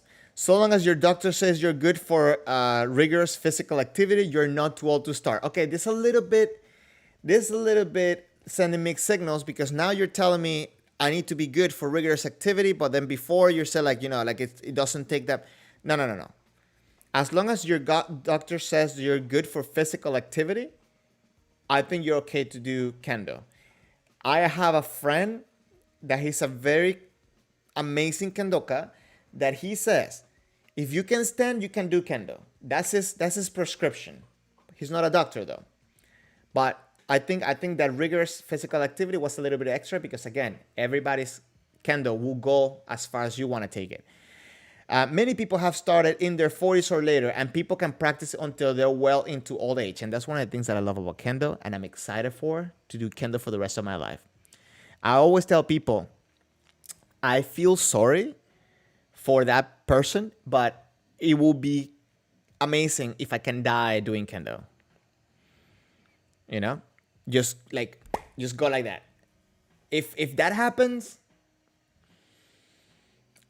I'll be sad because someone saw me die like right in front of them. They might think they kill me. But then I don't want to die like that because it will never take me alive. No, I'm just kidding. That was a bad joke. That was a really bad joke. Sorry, guys. Some clubs have rules regarding how young you may start. They may not have the resources, the insurance, or to teach kids. Generally, kids start as young as 5, but are likely to have more success starting at 10 or 12 when their attention span is better. So this is the thing with kids, and I'm guessing a parent will be the one reading this. So I guess the question should be, is my kid too young to start? And this is the thing. Every dojo struggle with this. We want more kids to do kendo. We want kids to join kendo and enjoy it and have fun with it. It's a little bit of a vicious circle, not having more kids for the other kids to be engaged. So ends up having the kids end up leaving as well. Ideally, you will want the instructor to give time to the kids and do it separately from the adults. It's nice when you have adults that are conscious about kids and making them have fun as they do it. I've been in a dojo where people have where the parents have thanked me because I make the little kids have fun, but at the same time do something like kakarigeko, right? Or uchikomi, about making it a game for them. So it's a little bit of a different strategy to teach kids. And you really have to have the nice and the good adults to do it. But ideally, please bring your kids and just work something out with the sensei. That way, we can make it happen. We can have more kids. Kevin, you'll be buried with your shinai. Oh, okay. So you're going to do kendo in the afterlife? Well, yeah. I mean, that will be. I don't know how like. Yeah, I mean, that'll probably be nice. Would you want to be buried in Bogo too, just in case? You imagine that you come back as a zombie with Bogo on? Shen, you disagree with if you can't stand, you can do kendo. Yeah, and that's what I'm saying. It's my friend's jokingly way of saying. Okay, let me share the content because I guess it does sound bad the way I shared it. He was leading the class at a camp, at a seminar where I was, and he had us do Hayasuburi for a very long time, a ridiculously long time. And then after that, we were all tired. We were taking a little break, and then he comes around laughing, like, haha, you guys did a lot of Hayasuburi. And then he says, okay, now we're going to do Kirikaeshi. And we were like, oh my God, like, come on, like, it's like, we're tired. And then he says, if you can stand, you can do kendo. So, yeah, that was the context. So, yes, sorry, I took it out of context. It's a jokingly way of saying, anybody can do kendo. And doesn't matter how tired you are, you should be able to do kendo. But yeah, I that's why I say he's not a doctor. That was just his joking way to saying, come on, get off your butt, let's go do kendo. Wait, you said proof? Proof what? Did I miss a comment? Sorry.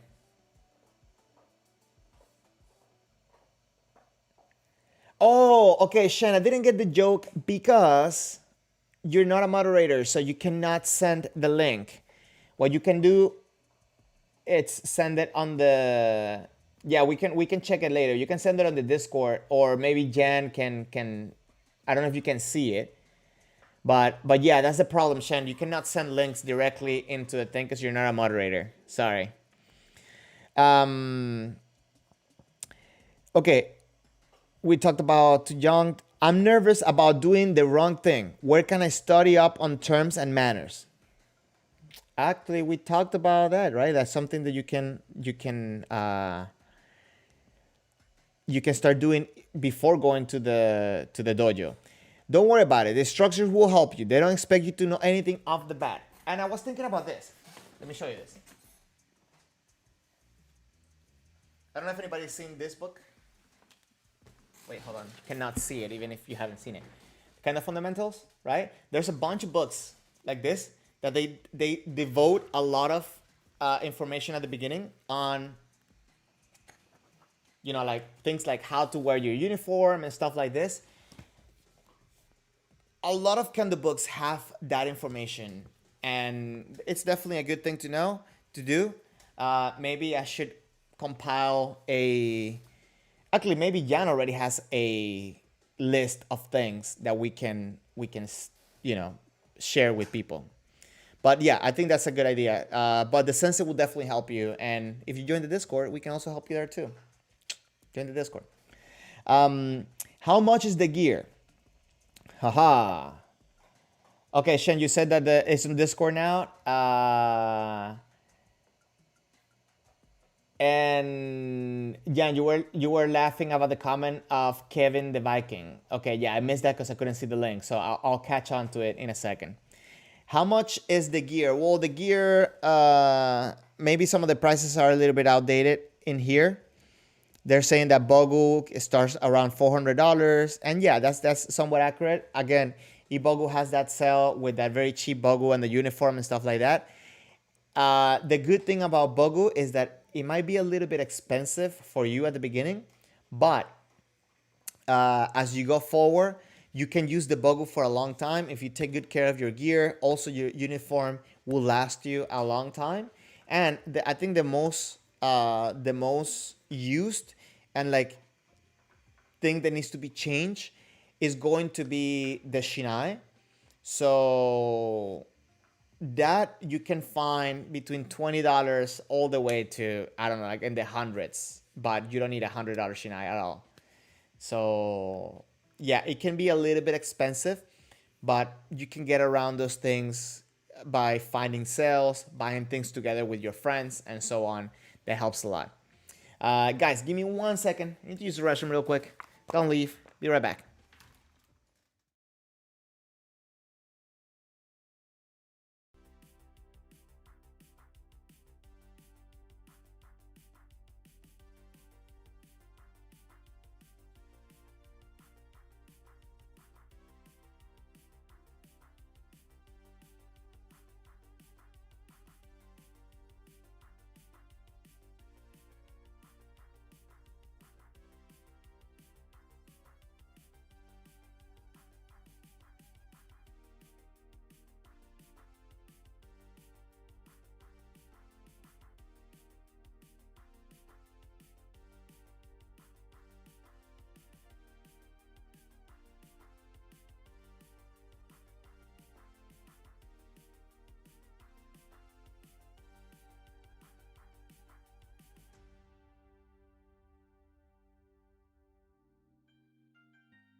Okay, guys. Sorry, I'm back.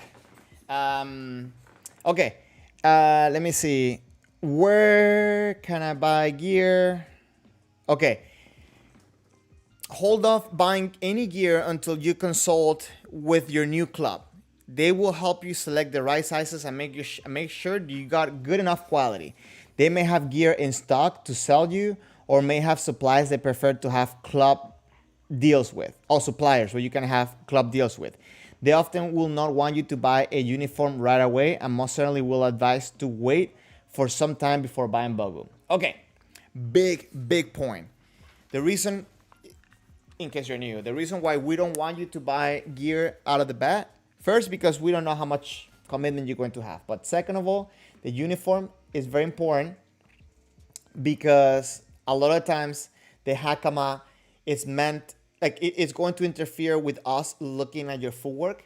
So you want to make sure, we want to make sure that we see you doing it correctly, and that way we help you into to going and progressing in your kendo.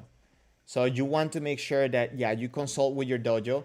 Um, Again, they are very, I think the main thing that the main concern is finding a reputable place, a place that you know is going to sell you something, is going to make it to your house, and you're going to get good quality. If you're looking for a recommendation specifically, you can ask your dojo. You can pass by the Discord. We talked a little bit about that earlier, so I'm not gonna bore you guys repeating all that stuff. How much is the gear? We talked about that. Where can I buy gear? Okay. What are beginner classes like? Okay. We were talking a little bit about this. We were talking a little bit about this towards the beginning. Some of the things. Okay, let me actually read the answer. You can expect to begin by learning basic etiquette, the various bows that are used, how to comport yourself in class, and so forth. For technique, you will start with footwork and basic posture. In some clubs, you may do only footwork for some time. You will learn how to hold the shiai and the basic swing. You will learn the various kinds of practice swings, suburi. Eventually, you will move on to hitting targets. First, a held shinai, and later on a person in armor called motodachi. You will train without armor for a period of anywhere from 3 months to a year, depending on the club's policies and also on your dedication and abilities. Bet. Yes. Steven, you have returned. Ramen shop was on break. Beginning classes are boring. That was my main concern that I'm about to share a little bit more detail on it right now. Tobias, a good method for beginner courses is to have like online meetings before the courses so the beginner questions can be answered by talking instead of just email. You're onto something. You are onto something, my friend. I am going to say maybe a year ago, 2 years ago, that was not something that could have been on the table. But because of the adaptations that we have made, I think that's a very, very good suggestion. I would definitely look into setting up something like that. Uh, you just blew my mind. You're right. You're right. That's something that it will make it more personal for the student. You can start getting to see them. They can start becoming familiar. They can get to see the personality. You can find out more about them without taking time away from the students, which is the main problem that I'm having right now. I feel bad taking away the time from the people that are coming, day in and day out to the dojo, to also give time to the people that are just starting. And a lot of the times I feel like I'm repeating myself a lot. And maybe, everybody in the dojo understands it because everybody in the dojo wants more students. So I'm not saying that they will look at you bad or whatever if you do that, but I think that doing it that way will definitely make it more accessible and easier going for everybody like that. Beginners classes for me right now, they look like that. I teach them how to enter the dojo, how to hold the sword, not only in kamae, but also holding the sword when they're not in kamae, when they're walking around the dojo, how to walk around the dojo. And the biggest thing, it's also the respect and understanding the distance with their opponent, right? And sometimes depending on the age, I make it a game, a little bit of like letting them know, listen, they have a weapon, right? So you don't want to be too close to them because then they can hurt you with the weapon, like depending on the age and so on. But one thing that I've been pondering this past week is just the first class, just allow them to also have fun. And I'm talking obviously age appropriate, but letting them know, okay, you can swing, you can probably, like hit me and so on. So they start getting a little bit of feedback and excitement from it. but then transitioning them into what we need for them to learn in order for them to actually do good kendo. Because that's the goal after all, right? We want to grow kendo, we want them to do good kendo. But yeah, that idea with the email is just golden. Everyone expects to be a Jedi the first day. I'm still waiting to be a Jedi. So yeah, they shouldn't expect that. I feel that I understand now that there is a force. I just don't know how to use the force yet. Johnny, your local dojo had you call them and talked and asked questions, something you personally enjoyed. Yeah, and I feel that having an online meeting will make it a little bit more enjoyable because you get to see the face of the person. You know, it's a moment also to see the presentation of the dojo and see also from the other side, seeing the student and have a little bit of feedback on what to expect. You're welcome, Tobias. You're welcome. That comment was on point.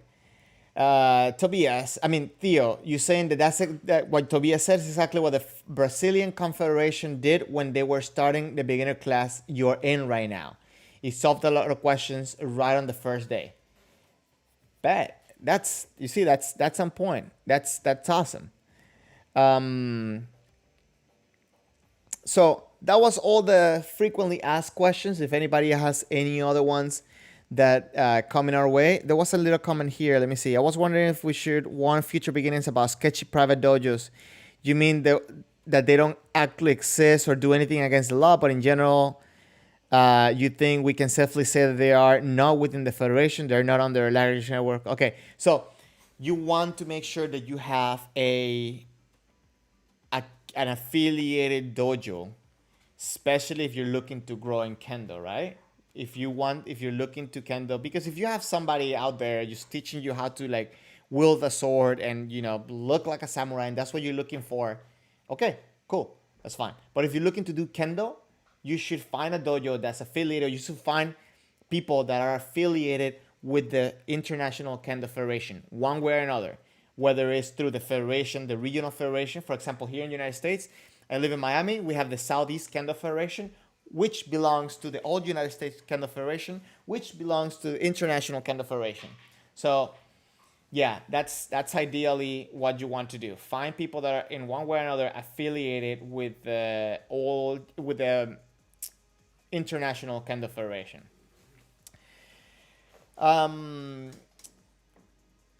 So Tobias, you're saying thank you to Theo, because you're happy to learn from the Brazilian Kendoka. They use the methods that they're being used in Germany, and that's a big thing, guys. We need to get together, share ideas. At the end of the day, listen, we can be as competitive as we want to be during shiai, but at the end of the day, if we want to get better in kendo, we have to bring people up. You cannot keep them down. If you do that, listen, I think there's very few people that even after fighting a tournament where he beat me or I beat him, we don't get to go and enjoy Keiko together after and have a good time and keep learning from each other. There's very few cases where someone has been like, a bad person, just to put it that way, and said like, and I haven't had a happy interaction with them after. But then again, that's just my personal experience. Which we were talking a little bit about the federations and the affiliation. It also brings up a big and important question: ranks. In your opinion, in your thoughts, what is the benefit of having ranks in kendo? Right? Or why should we go to rank up on the next one? Why to keep trying? Why should we keep trying even if we don't pass? Why should we keep going up to the next level? In your opinion, let me know. I'll share mine with you.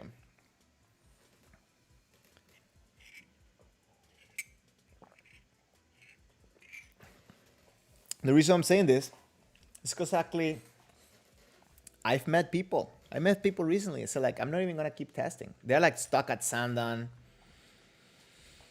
Yondan. And they're like, yeah, that's it. You know, I don't need to go any higher. There's even people that I meet like at Shodan Nidan that had told me, you know, I think I'll make it to Yondan and that's it. You know, I don't need to keep going up. But for me, I know rank, a lot of it, you know, has its own politics, its own social status significance. Cool. But to me, rank has one very interesting benefit in Kendo. I don't know how it's in other martial arts. I am a certified health coach, right? I went to school for music therapy.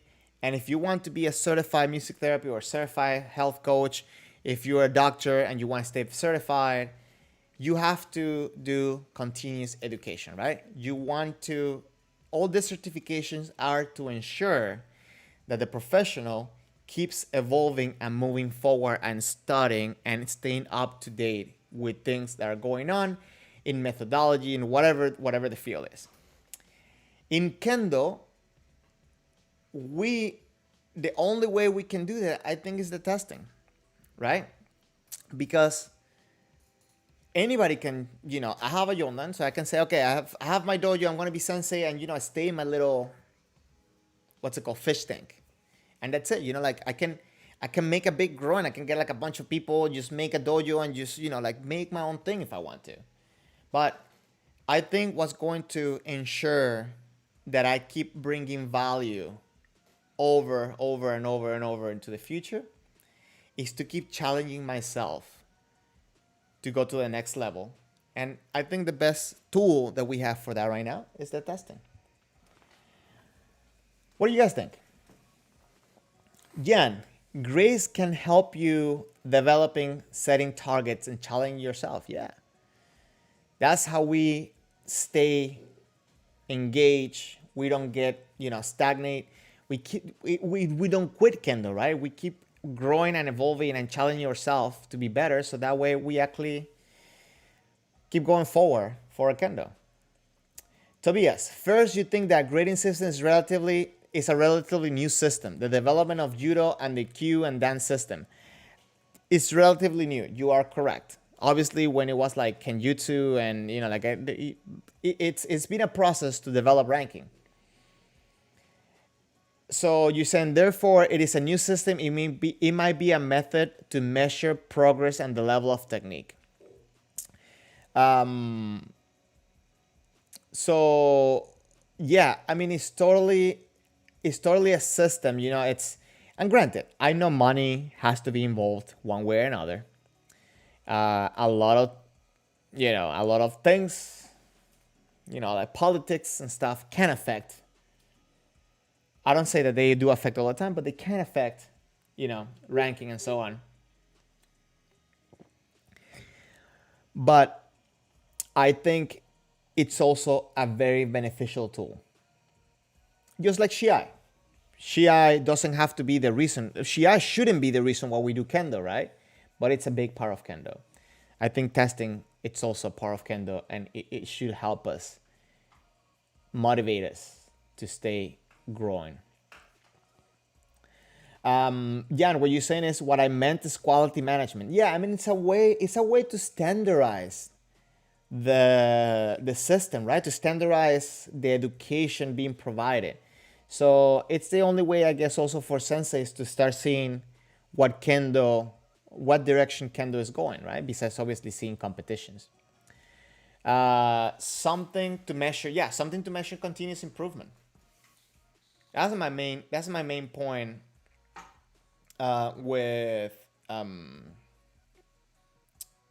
the reason why I like testing. And this is the reason that I say this.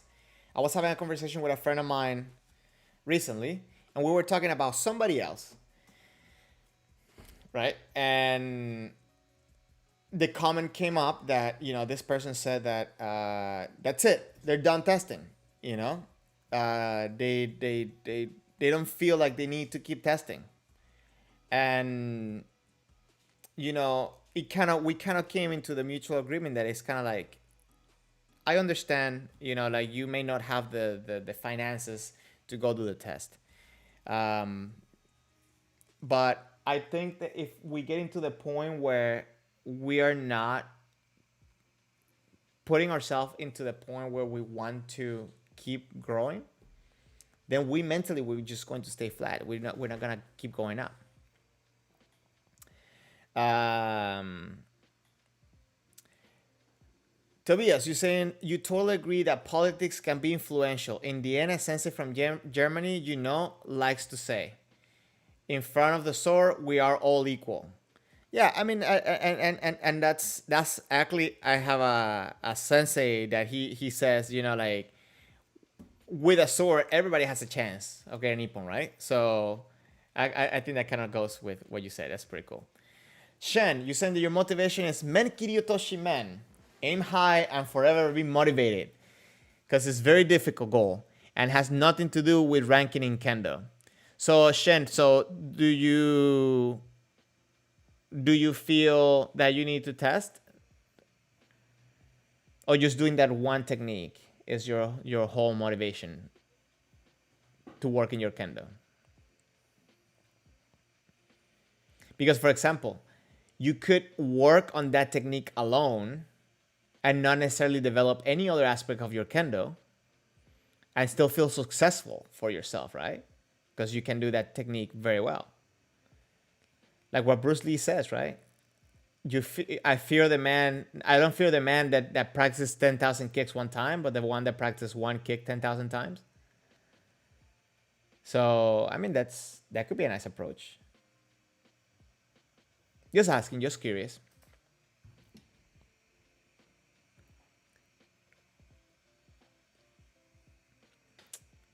Okay, this is the second time this song is playing. I really like this song.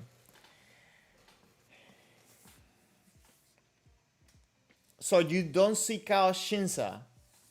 Why?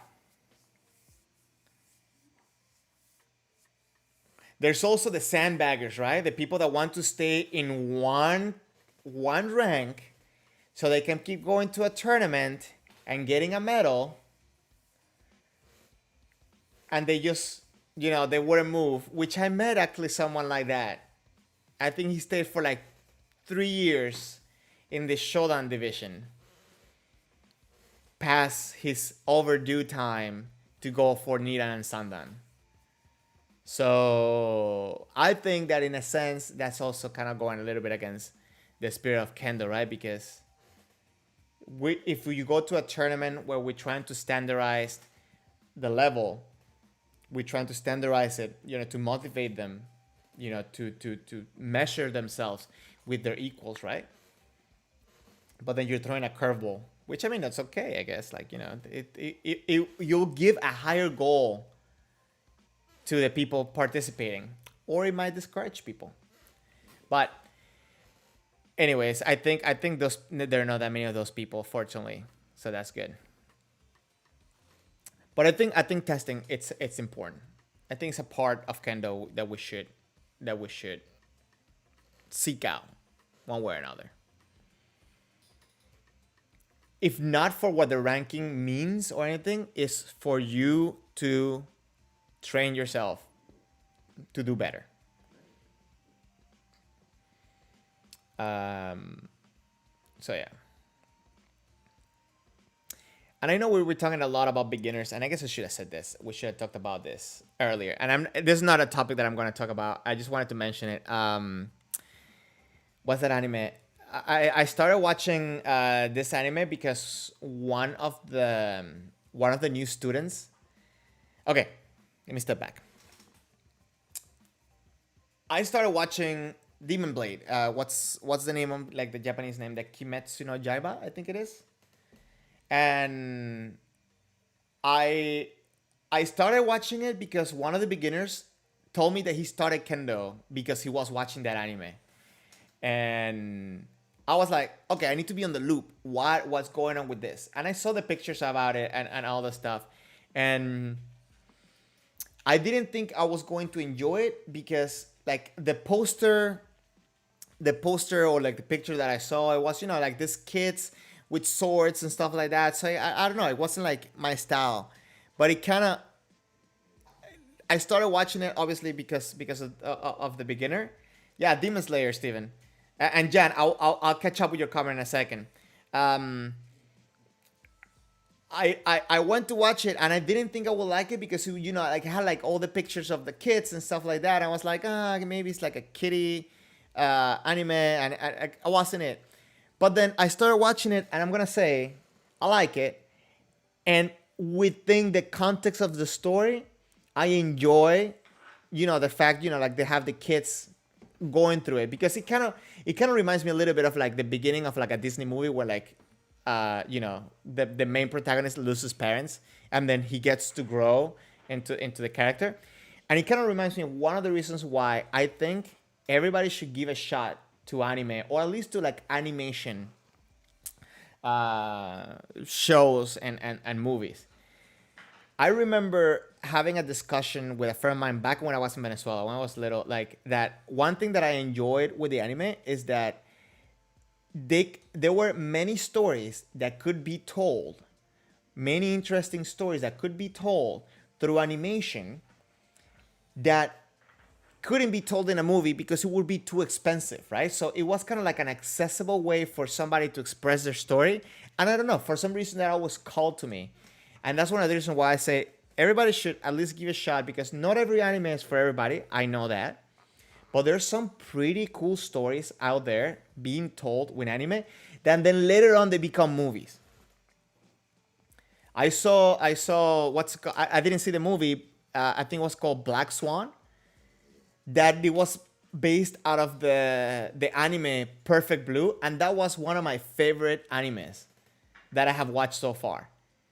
And because again, it was a movie, a very serious movie, told through animation. Giovanni, saludos. Thank you for passing by. We're talking a little bit about beginner stuff and animes and stuff. We're gonna watch Kendo videos in a second, because I guess I'm been postponing it. Sorry, guys. Hopefully, I'm keeping you entertained. Shen, you said that you're not winning any Taikai, even on the Q division. Not good enough. I think you're underselling yourself. You have from the videos that you send out, you have some good performances.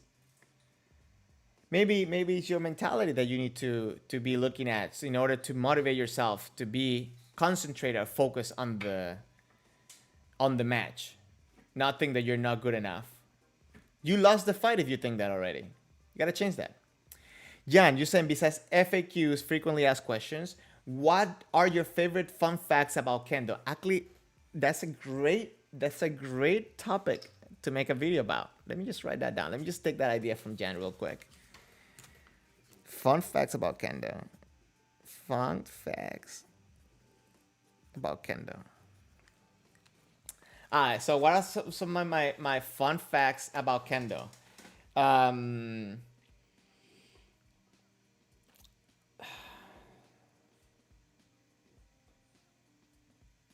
For some reason, I can think it's like funny stories of things that happen because of Kendo, or experience I have had because of Kendo. But fun fact, man, is that you will get every kind of people doing Kendo. I think that's about the funnest thing. You can have the person that is crazy about anime. You can have the person that is crazy about Japanese culture. You can have the person that is crazy about competition. You can have the person that is crazy about fighting, just in general, fighting. But then you can also have the person that is chill and just like, they just want to do Kendo because it's fun. Dude, stop moving my light. You're gonna go blind. Here, take your ball over there. Oh my god, that's so sad. The dog was like playing with the ball and like he was looking at the light, so I moved it and then he's like, where'd the ball go? But I don't know. Okay. He went over there. You see, you're gonna go blind. Take that. Um, Jan, I don't know. What are your fun facts about Kendo? Give me some ideas, cause I'm a blank. Listen, did I, Jan? How do you call those? I guess like the hot tubs that they have at the dojos. You know, after you shower, there's like a tub. It's like a hot tub, or is that it has a name in Japanese specific to that? Because it's not just a regular hot tub, right? There's one. There's one ridiculous story that I have with that, but anyways, yeah, Steven, Demon Slayer. That was my take on Demon Slayer. I haven't finished it. I'm on the third. I'm on the third episode. Funny enough, on the second episode, and this is one of the things that I was talking about. How while we may see easy, the beginners will not think of it easy. I have no problem doing 1,500 suburi, right? But when I was watching the anime, on the second episode, he was talking about, oh, I've been training day and night, doing suburi, right? I'm training until my arms feel like they're about to fall off. And then he goes 999, 1,000. And I'm like, wait, he did 1,000 suburi? And that's how much I was expecting for him to like, just like, I don't know, like 100,000 suburi, right? And then the sensei goes like 500 suburi more, and then he goes like, ah. I was like, oh, okay, yeah, he's a beginner, right? So he hasn't learned how to actually move his body to make sure that he can do that many suburi. Tobias, you have to go, man. Thank you very much for passing by. I really appreciate you being here. Please, let's meet next week. Hopefully you got entertained. I'm sorry you didn't get to see some Kendo videos, man. I need to let me know if you have any suggestions on structurizing this, or if I'm talking too much. If I am, please let me know. I'll shut up. Jan, you're saying that you're not sure what I'm talking about. It's a public bath center. So listen, a lot of the dojos, like there was a dojo in Osaka that I went to from the police department, and I think it was like in Umeda. I forgot the name of the station, but in the dojo, when you're done with the dojo, you go take a shower, and they had like a hot tub that people sink in after they take their shower. I don't know if it has a specific name. I just wanted to be, correct about it. Kevin, onsen. I think onsen has to do with thermal waters, right? Like underground water. So I think that's a specific terminology. But so I don't think it's onsen. But anyways, this is a bad story. But Jan, you haven't shared your fun facts about Kendo. Anybody has any fun facts about Kendo? I said this story before in a friend of mine that she did a like a stream, right? Kendo related stream, and I talked about it. So I'll tell the story. So I went to practice, and the weather was fine. The weather was nice. It wasn't hot. It wasn't cold. It was a nice chilly, and it was a police department. And after practice, they take me to the spot where I can go take a shower. And then everybody was taking their shower. One person was washing his bogu at the shower too, by the way. But then a lot of the senseis were getting into this hot tub, right? Like, and I said a lot of the senseis. I'm gonna say like two or three. And I was like, I've been training a lot, whatever, and I felt like, oh man, that would be nice, to go into like that thermal water, that like hot thermal water. So I asked the sensei that brought me there, like, oh, is it okay for me to join? Like to take a bath in there. And I don't know how I'm going to say this. Anyways, I joined in. Oh, first of all, he was surprised because he thought I was gonna I didn't like the hot water. He thought it was going to be too hot for me and I wasn't going to enjoy it. So I was like, no, like that just I'm good. I'm fine. I can join. And he's like, oh yeah, sure. And then after he said that, he kind of got me hesitating because I'm thinking like, oh, maybe it's too hot. So I just put my fingers in there like a little bit, and it's like, ah, it's fine. Okay, I go in there, right? But now there was something I was not expecting, man. Well, you know I have long hair, and let me just say, when you have long hair goes everywhere, right? So when you have long hair anywhere, all that hair goes everywhere. Let me just bluntly say it like that. So I'm sitting in the top, and then all the senseis are talking to me and asking me questions about all this stuff. And then I start seeing on top of the water, floating towards me, hair. And I wasn't too happy where I was thinking that hair was coming from. So, needless to say, most of my conversation, I was using a lot of hand gestures as I was explaining where I was from, the differences from here to there, and stuff like that. So then I can, have a conversation, get out, and just leave. Never getting back into a hot tub at a dojo. Yep. That's my story. I'm sticking to it.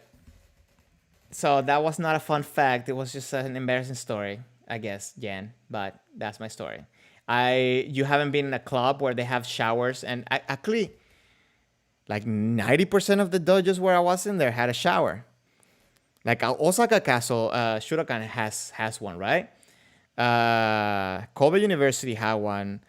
I didn't get one. I didn't go to in the Osaka University because my friend lived next to the university, so I would just go back there and shower there. In the Institute of Technology, Osaka Institute of Technology, they had one there. Osaka Police, I'm sure they had one, but because of my broken Japanese, I never found one. And I think I didn't find where the water was 2 months into being in there. So, and that other Osaka police station, they did have showers there. Edion Arena has one. Yeah, man, like, I'm telling you, like 99% of the spots where I was, they had a shower in there.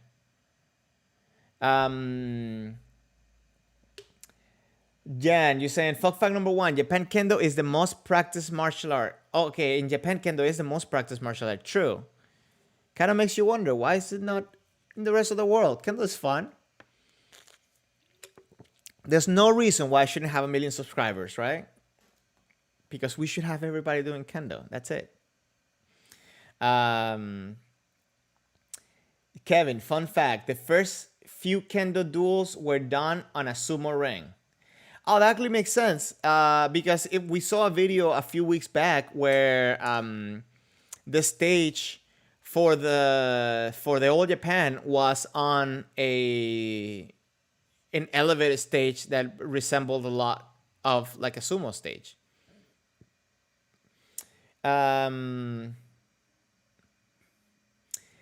Talking to other dudes in the bathroom or top is weird. Why? What are you talking about? Why is that weird? Like,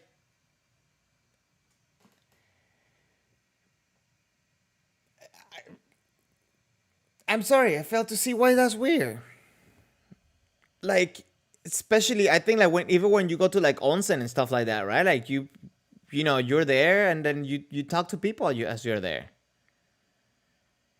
My problem was with how small the tub was. No, not how small, because it wasn't small, but I guess the water to poop ratio, pubes ratio. The water to puke ratio was the problem. But in any other type of settings, like in any other type of setting, it would have been fine. It's just I feel like it was just so much.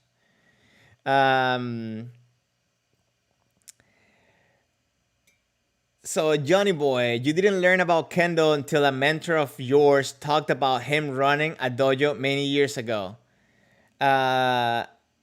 So wait, so he did Kendo and you didn't know about it? That's how it was. I hope you guys. I hope you guys don't hate me telling that story with the top. And like I am. Yeah, don't hate me. But I mean, it's something. I guess I tried it. Never tried it again. Fun fact: most likely you won't meet more Japanese people at any sport outside of Japan. Good for people that are interested in the language. Listen, Kendo, it's extremely good for people interested in the language because, for example, I know people, a lot of people that do karate, and they have so many names, but I feel like a lot of times, so many names for techniques, right? So a lot of times it kind of loses its meaning and it just becomes like, okay, this is just, the model of the car. Let's just say like that. Like just treat it like as the model of the car. But in Kendo, like everything we do, it's just because it's I think it's more direct. For example, like haya suburi, right? Like you're doing suburi, then haya suburi is fast suburi. So then you go and understand that hayai is fast. So I don't know. I think doing kendo and then looking at kendo videos, I've been able to pick up a lot more Japanese that way. Kind of a little bit the same way how I learned guitar. Johnny boy, you look up to the person, your mentor, a lot, and he had let you see and try on his bogu, and you wanted to try kendo ever since. Yeah, it's definitely good. I done it a lot too. When I have friends and I teach them about kendo, I let them like grab the bogu and see it. I don't let them put it on just because I think my bogu it's my sweat, so I don't want them to have my sweat on their face and stuff like that. But that's just a personal thing. I feel like it's I care a lot for my bogu, but still I think people I always let them like, listen, this is very sweaty, maybe even sticks for you. I think it smells delicious. But Giovanni, technical Japanese. Yeah, it is technical Japanese, but I feel like it can also be transferred into, like, how do I say this?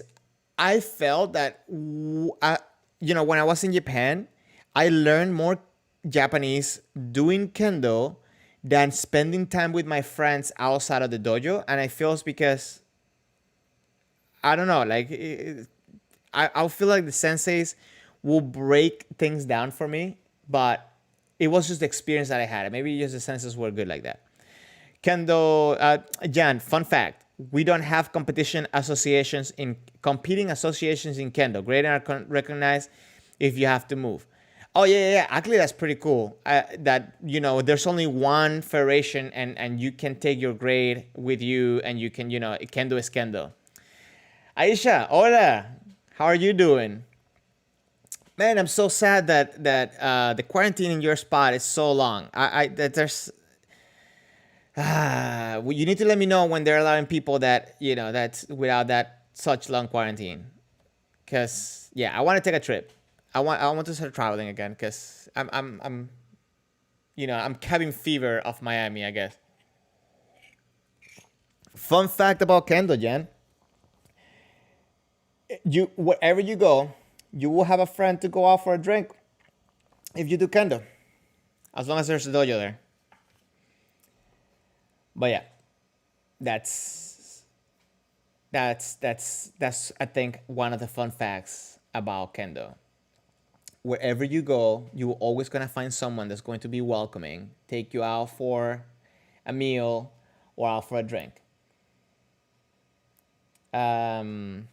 Aisha, you will let me know when it gets better. Plus, it's getting hotter there. Weather is amazing. Okay.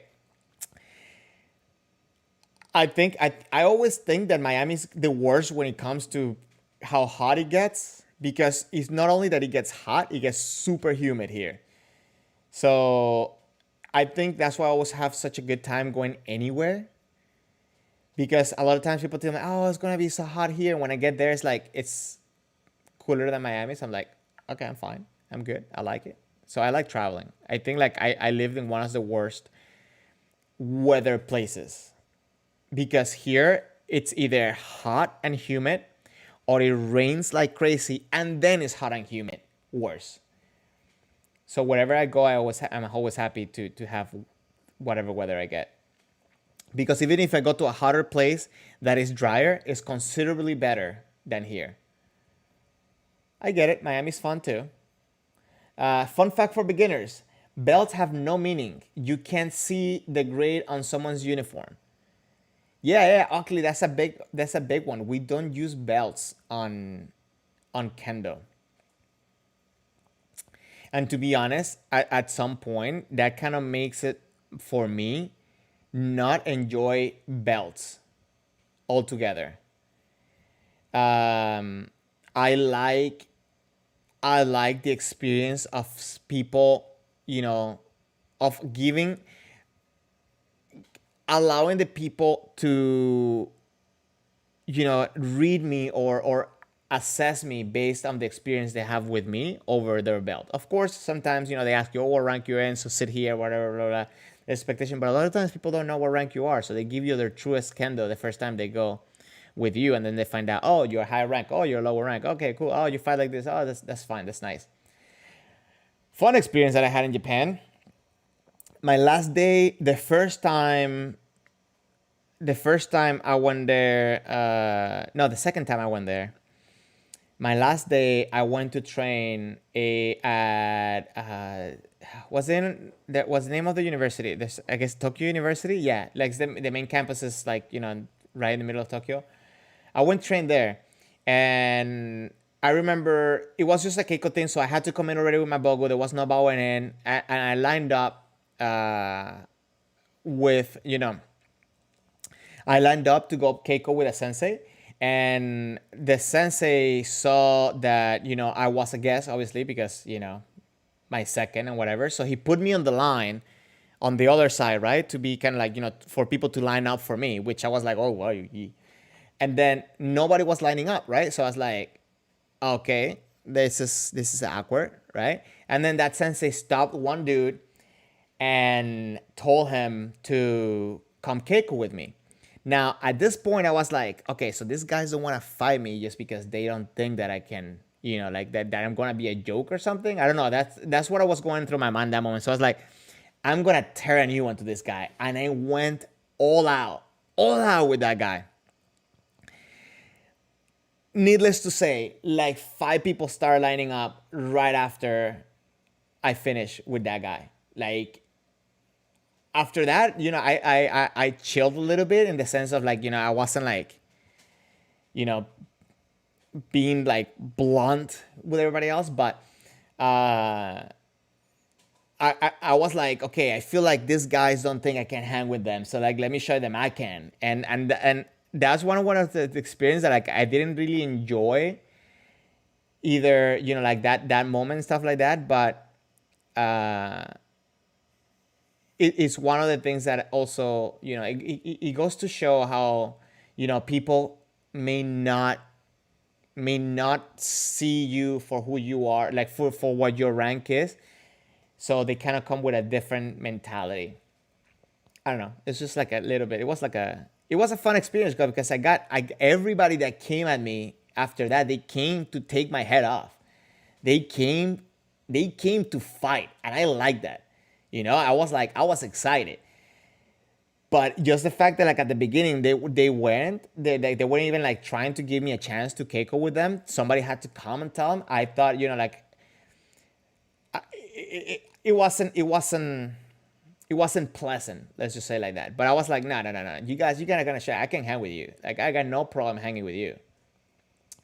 Um, Gio, fun fact: it's easy to break shinais in the opponent's heads. Actually, you shouldn't be breaking shinais on the opponent's heads, because if you're cutting correctly, your shinai should be bending at the right spot. Your shinai has a lot of flexibility, and you shouldn't keep pushing through the hit, right? So you should have a little bit of flexibility after, so you can do another technique if you need to. You can do multiple wasan. That should be the goal, right? Like you can always do one more if you need to. If the opening is there, and if you haven't gone through, you should always go for another wasan. Aisha, that's what you like about Kendo, by the way, because we all wear the same uniform and it's all about your efforts. Yeah, true. I mean, you show who you are with your keiko. You show what you can do, and you're going to get pushed back as much as you push forward. Um, Kevin, what do you think about people who practice Kendo and Iaido? You don't know how your friend does it. Okay, Kendo and Iaido are two very different things. They're not the same. I guess that's one of the FAQs, right? Does Kendo help your Iaido and your Iaido helps your Kendo? I don't think so. I mean, there are concepts and there are things that they overlap and you can get a better understanding of them, but they're two different things. They're two different things. I think if you do Kendo and Iaido, it's because you like Kendo and Iaido. I tried both and I gave an honest try to both. I like Kendo. I love Kendo. I didn't really enjoy Iaido, you know? And to put it to you this way, I need more time to devote to my Kendo. I don't dislike Iaido, but if I had more hours in my day, I will still give my hours to Kendo over Iaido. Not that there's anything wrong with Iaido, but it's just I don't enjoy it like that. I could literally skip a meal and you know, forget about time or you know, like anything because I'm doing Kendo. I could spend hours doing Kendo. I have spent hours just literally in front of a dummy, just polishing a man, just doing one thing, and the time just flew by. But I don't get that feeling with the idol, and it's just a personal thing. If you can do both and you enjoy both, listen, you love it, do it. But it's not the same thing.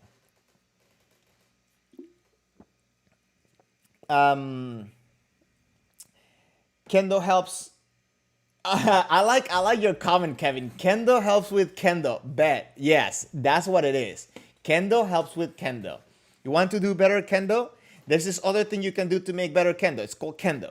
Yes. Kendo, better Kendo. Gio, you're saying it's a two-face of the same coin. Okay. The same coin in the sense that we're both training to use a sword? Yes. But the way we use the sword is completely different. It is completely different. Even when you cut in Iaido, I was actually having a conversation with a friend of mine that does both Kendo and Iaido. I should have him. I should have him in the stream one day. You know, because he has a very high rank in Iaido. I think he's Sandan on Kendo. Yeah, he's Sandan on Kendo. Yeah, I was gonna say Yondan, but no, he's Sandan on Kendo. He's due for Yondan though. But he has a very high rank on Iaido, and he does several different types of Iaido, which I don't understand. I don't know. I'm sorry, it's not my field. It's called Kendo tips, right? But we were having a conversation, and I was talking about tamashigiri, right? Like cutting practice. We were talking about it's like, oh, when was the last time you did it, and so on. It's fun. I enjoy that fun, and to me, that's exactly what it is. It's fun. It's not a part of my training. I can do it because I feel Kendo have given me the tools to do it. And it's something that I would like to do for fun. For him, when he was talking about it, he was like, he told me straight up, for us, it's a reality check. Can you really cut with the cuts that you've been training? Because a lot of times, and again, these are his words, he's a instructor, he has way more experience than I do. He says, you know, it's a reality cut. If you cannot cut, then whatever thoughts you had about your kesagiri, for example, your cut, your diagonal cut, are wrong. You need to recheck your cut. And the tatami cutting, it's a reality check for them. I understand that. But it's two different things. It's two different things. As a matter of fact, I would challenge anybody to tell me what specific skill is transferable from one to the other both ways, right? Something that you learn in Kendo, what specifically gives you that it will help you with the Iaido, and what would you learn from the Iaido? That same thing that helps you in the Iaido, how can it help you in Kendo? And I'm not challenging anybody in the sense of like, you know, you're wrong. No. I'm asking you, you know, kind of like do a change my mind type of thing where, you know, you tell me just you see what I think. But I think that would be an interesting thing because, you know, a lot of people say that, oh, it helps your Kendo. Oh, it helps your Iaido. But how? How? Tell me how. So I don't see it. I get it. We do use a sword and we do swing the sword, right? But even the swing is very different. Aisha, oh my God, finally, you didn't enjoy Iaido too. I mean, like, yeah, again, like, everybody does this arts because they're getting something back, because you're enjoying something. And if you're not enjoying it, like, a lot of times for me, it's not necessarily that I didn't enjoy the Iaido, it's that I I want to do better at Kendo. I want to do more in Kendo. So to me, it's kind of like it's taking away time from my Kendo, if that makes sense. Um, like for example, like and please do not take this out of context. I went to try a yoga class a while back, right? And I'm not saying that yoga and Iaido are the same thing. I'm not comparing them like that at all. I went to try a yoga class, and after the class, I felt good. I enjoyed the feeling that I had just as much as I enjoyed the feeling I had after I was done with Iaido, but it didn't have something to bring me back to keep me going. So I thought about it. Okay, I can see the benefits. I can see how yoga can help my kendo. I can do that, but I don't see how me going to a yoga class repeatedly will help me on my kendo more than me doing kendo will help me with my kendo. That makes sense. Uh, I hope what I said actually made sense. Um, Kevin, both were born from the same seed but evolved differently. Yeah, true. Like it's yeah. If you believe in the theory of evolution, but if you don't, then don't use that analogy. That's a good analogy.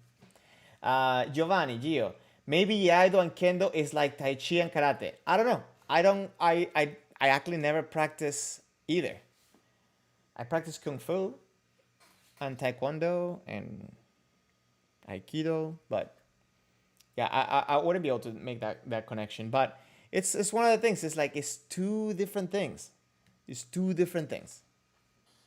Yeah, and you said you have never cut tatami, but you will try though. However, you're not convinced it has much meaning than the spectacle. Tamashigiri was invented as a test for the blade, not the swordsman. I will have to disagree with you as someone that has cut and as someone that enjoys watching people cut as well. And I have friends that like they're very experienced with that. And the biggest thing with that I seen in cutting that it is challenging, it's your tenouchi, because having good tenouchi would allow you to keep the blade straight over like the angle. Like once you go into the tatami, if you don't have good tenouchi, if you don't have good support, it would like hook the sword. Like the sword will change angle and will get stuck in there. So to me, I think the test for the swordsman, it's on that, on making the cut go straight and control, right? You want, especially when they do several cuts, it's like cut, cut, or cut, cut. Like it's I think it does taste the skill of the person. As a matter of fact, there are swords and there are tatamis made to either make it easier or harder for the swordsman. There's actually, I saw a video of this experience that you can go in Kyoto to like train like as a samurai or something like that, and they do tatami cutting, right? And you see the sword of the student that they give to the person, and you see the sword that the instructor has, and they're way different. The blade is wider for the one for the student, and that sword. And I'm telling you this based on the experience of someone that actually explained this to me. This is not, it's an observation based on an experience of someone that taught me this. I'm not that knowledgeable on swords, but apparently that those swords make it easier because of weight, balance, edge, and so on, over the sword that the instructor had, because the sword was thinner and whatever. I don't know, but yeah. You said, don't get me wrong, the spectacle is not a bad thing. Kendo will sadly need be a spectator sport. I disagree with that too. I think I think not that the okay, well, yeah, you're right. Okay, it will never be a spectator sport, and I'm gonna say this is because I hope it will never be a sport. That's I think that's where what the statement has. That's the part that I disagree with. Yeah, it's not a sport. I agree with you. It's not a sport. Can it be an spectator event? I think it can be, but again, it has to be with the person understanding what's happening in the match to enjoy it. You don't need to understand all the little details as we do, people that we've been practicing for a long time, but there's a lot of people that I know from Japan that they don't do kendo, but they spend their time watching kendo videos, watching kendo competitions, and actually attending to kendo competitions, but they don't do kendo. So it can happen. We're just very far away from it though, as a cultural thing outside of Japan. But I think it can happen. Yeah, maybe call me like what's it called, hopeful or whatever. But I think that's where we're at. We need a lot to happen to make that happen. How would a kendoka find opportunity to try tamashigiri? Maybe a shared dojo with kendo and iaido. I mean, if you want to do tamashigiri, what country you in? You can just buy the mats and the base, and try it. I mean, if you really wanted to cut, I have a shinken, for example, from at my house. I can, make it my own and try it, right? Especially if you're doing it for entertainment purpose. If you want to learn how to cut and use the technique, if you never I had instructions, so I have some very basic knowledge that I feel like I can work on and improve on and still have fun with it.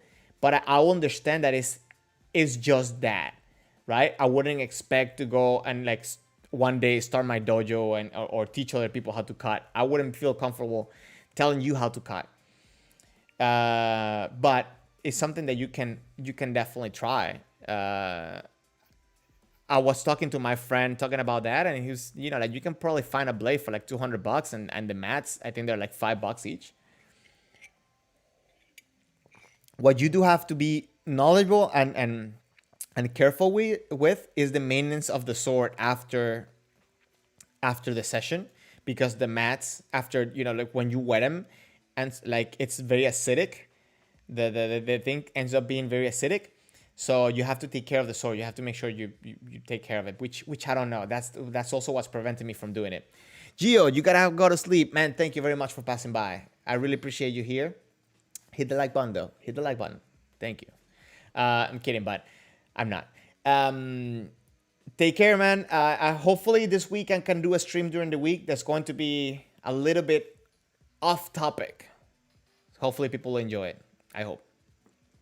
But Kevin, hopefully did that answer your question? Here in US, luckily in Florida, we have a place that sells them.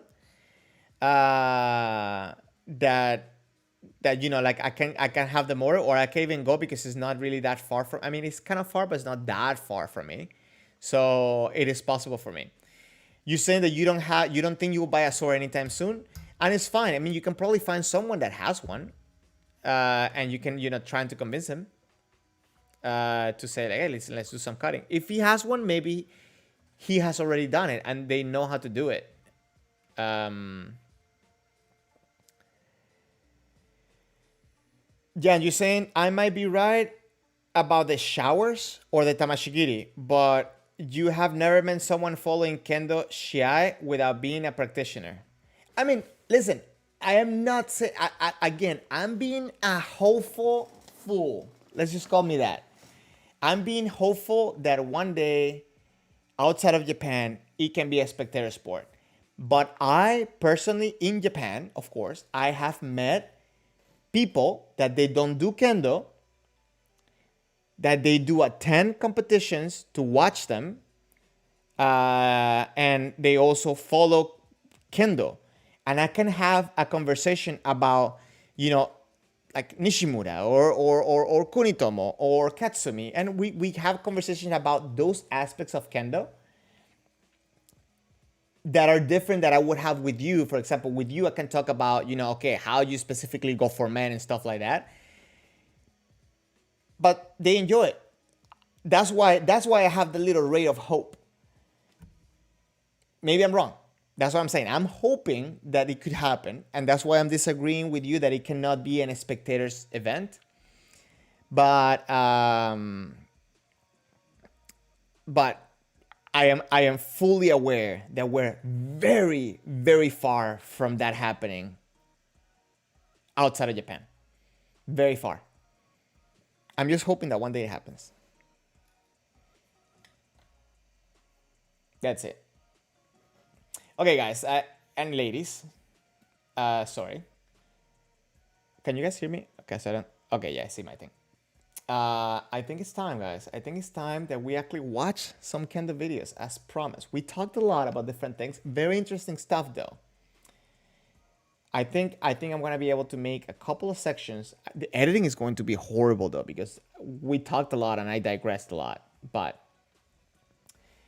I think we have very good information for people to actually, get to know about Kendo. But that being said, we have a couple videos that we can watch today. Oh, wrong button. Hold on. Right here. Okay.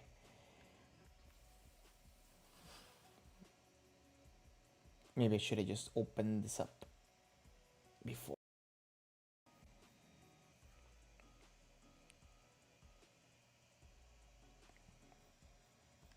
Give me a second, guys. Let me.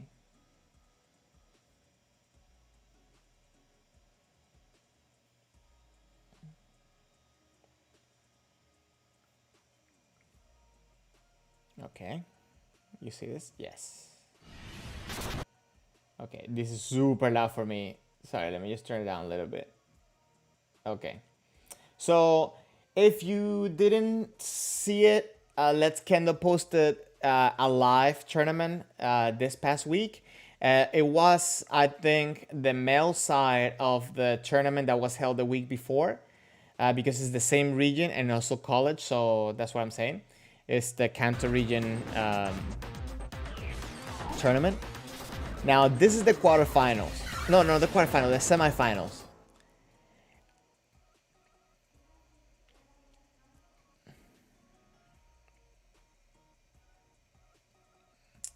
Oh, guys, hold on. Just to make sure that we have consistency throughout the... Actually, I'm going to play this, but I'm also going to put the chat over.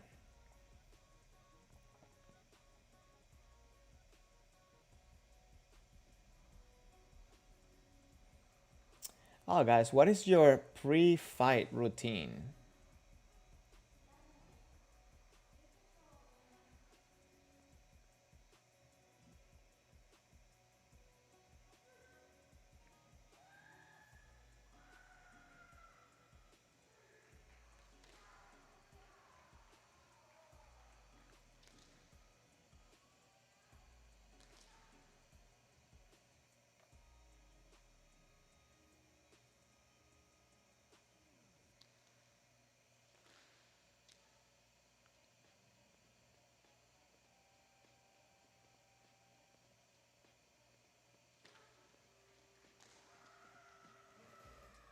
Oh, I don't like the overlay here, guys. I'm just gonna turn it off.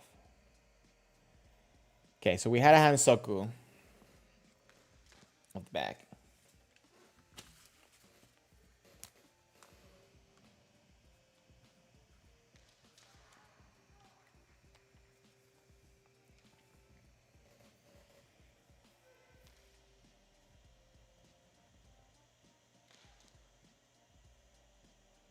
I like that that technique that red went around, kind of like a kaeshi.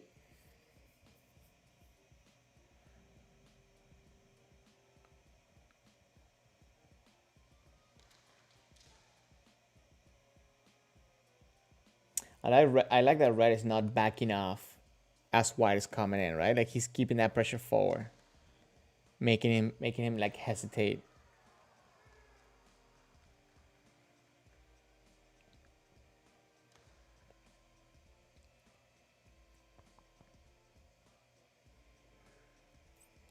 I feel like red is feeling like very confident.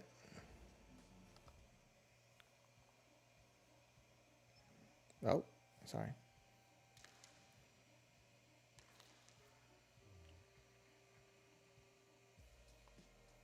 Sorry guys, let me just pause this music.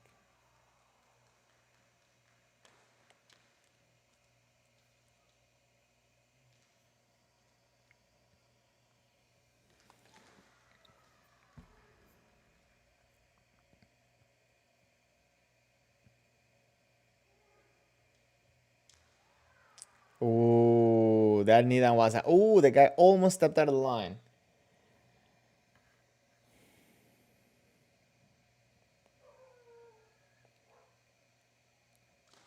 Oh.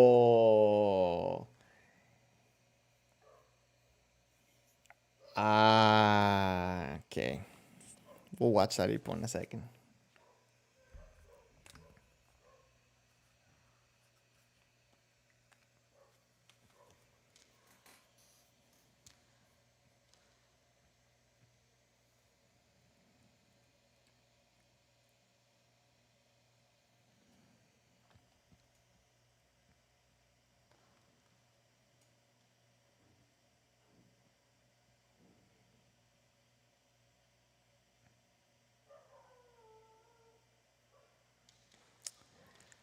I feel like red has a lot of good shiai control, right? Like he's able to go around and like just not get tangled up.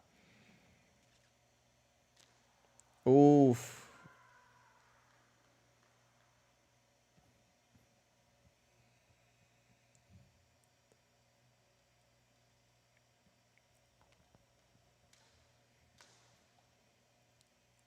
Look how ready red is every time.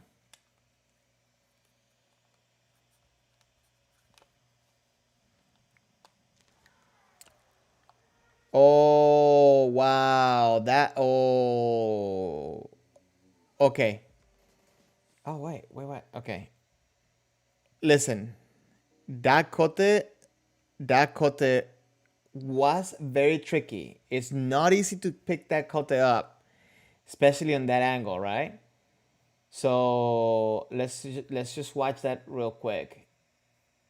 I think there's a lot of things, a lot of interesting things that are happening in this match. Now, I wanted to show this obviously because it's recent, because it's something that happened this week, and we can see how Kendo is going recent. It's a college match though. Okay, so we have. I want to make sure that we clarify that.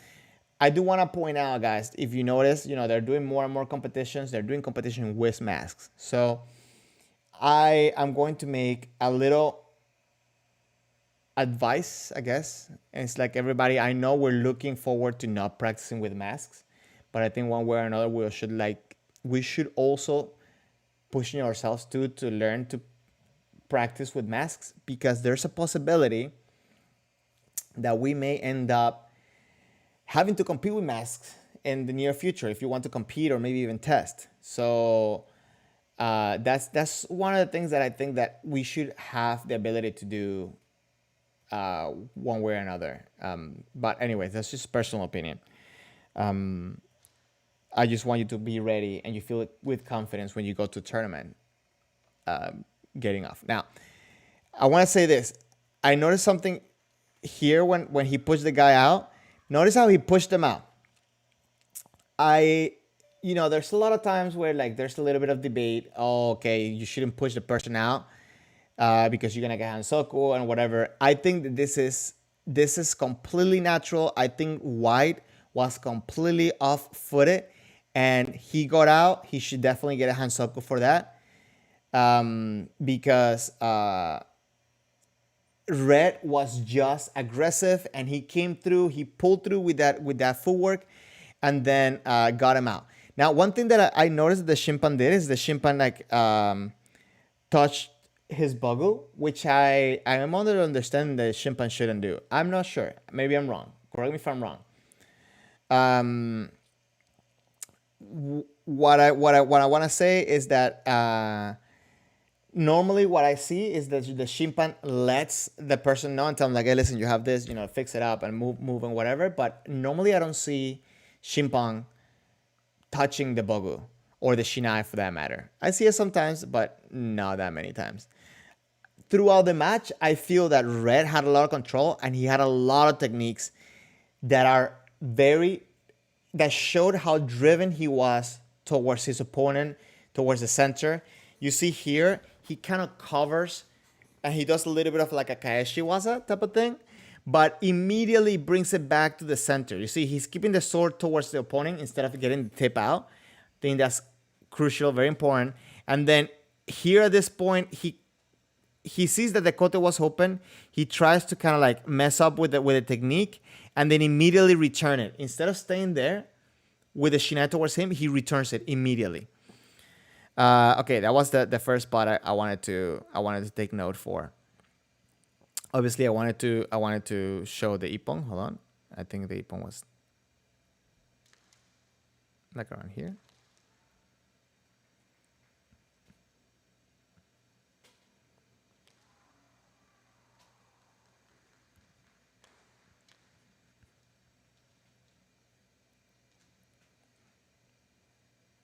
Oh, hold on, I think I missed it. What?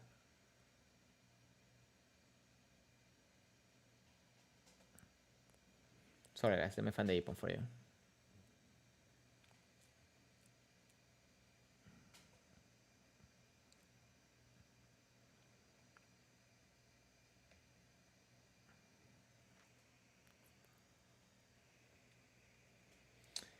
John, you're heading out. Take care, man. Thank you very much for passing by. I really appreciate you here. If you can, please tell me later on what was your favorite part of the stream, so I can get some feedback. If anybody can tell me what's your favorite part of the stream so far, I'll appreciate it. One of the things that I really appreciate here is that continuous waza. Like, look how both of them, they're really ready to go for that kotemen right now. Red, obviously, it's in the offensive, and I don't think White was really prepared with the footing. So that's kind of why I feel like he also didn't get the opportunity. But I think helped them on not getting score on. Now, okay, here's the ippon. Sorry, guys. Let's watch a regular speed real quick.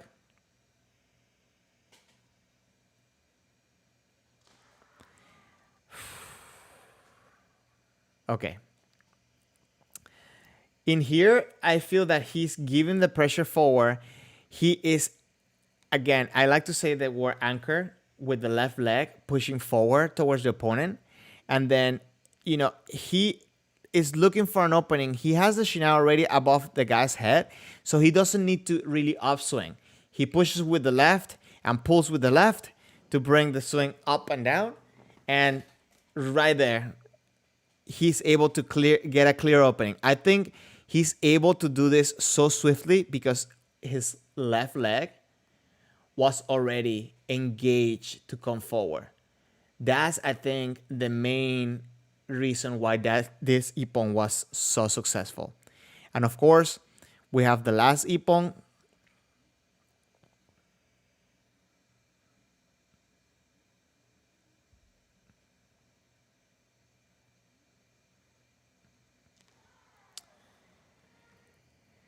Now, the man looks strong, right? Because he came straight forward and right to the man. But look how quickly the kote was taken. I'm going to say, though, that getting kote on this angle is very tricky. It's very, very, very, very tricky because the angle where he's hitting, he has a very high possibility of hitting the suba or hitting the fist. But man, I think he had such good control that he was able to get that kote and just take the point and go to the next, like, done. Anyways, that was the first match I wanted to share with you guys. We have the second semifinal, which is not that long either. It's only 3 minutes, and then the final, which I think it's not that long either. It's like 5 minutes. Let me just make sure that I have the.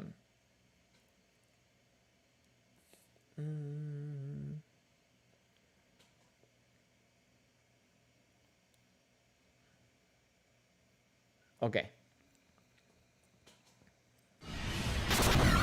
Oof. Sorry guys. I don't know why he puts this thing so loud.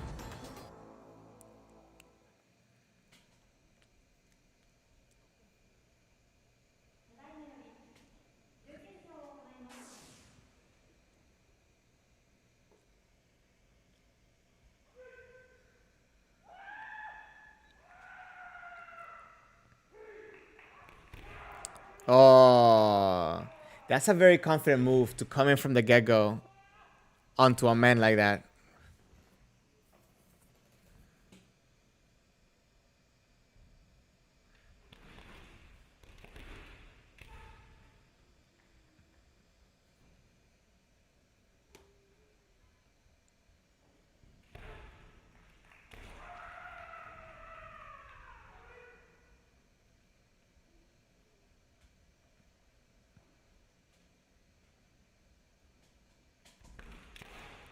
I really enjoy the back and forth stepping from White.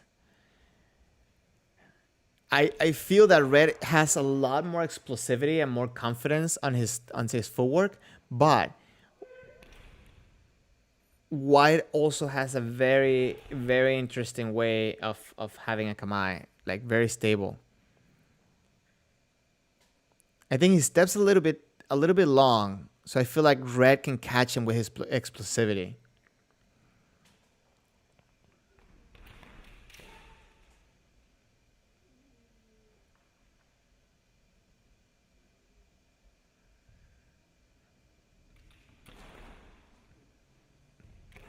Oh, wow. Okay.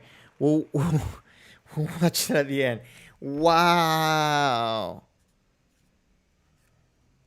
That was a very risky.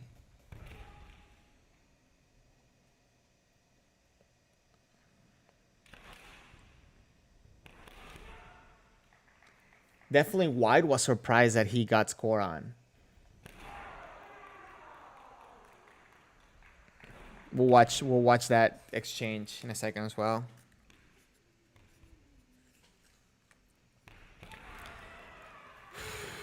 That kote. Okay. Okay. 156 first for the first ippon, right? Now, as you can see, at this point, this type of kendo, it's very, very energetic. But even though it's very energetic, sometimes you see people like right now, Red, I feel like is trying to be in control in the sense that he's not doing any wasteful motions, right?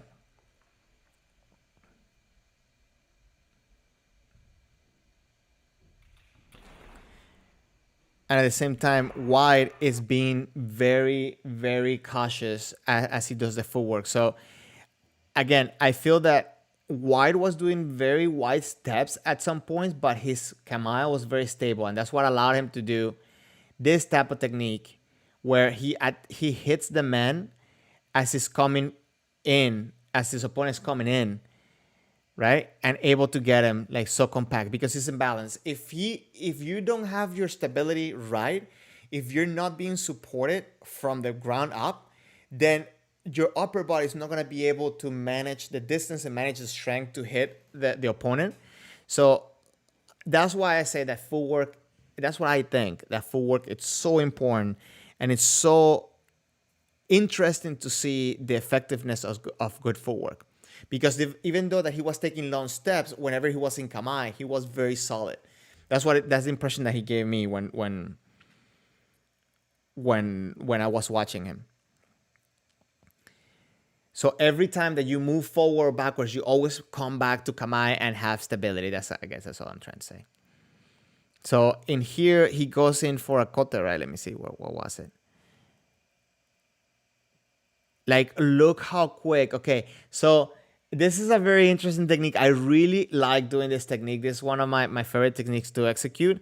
And it's like he comes in for the seme and he semes towards the men.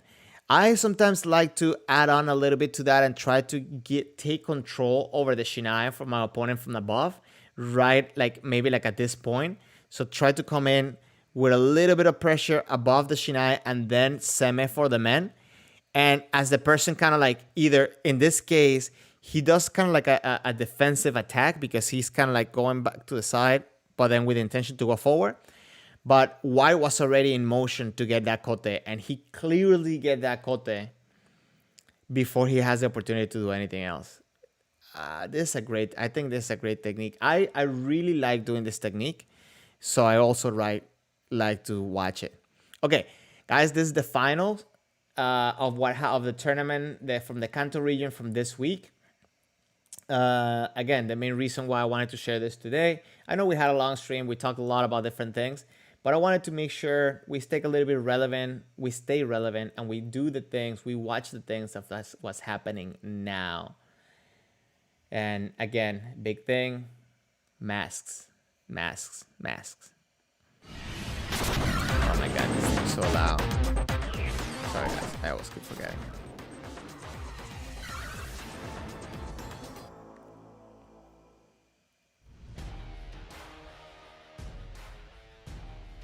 They do this dramatic entrance at the beginning. Okay, hold on. Let's watch it from the get-go.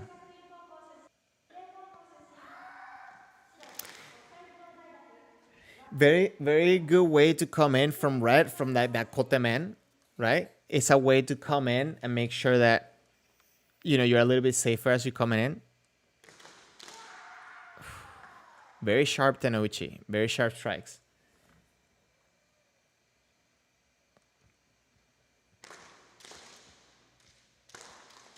Oh, I'm enjoying it how Red is taking the opportunity to do Nidan Waza. Oh.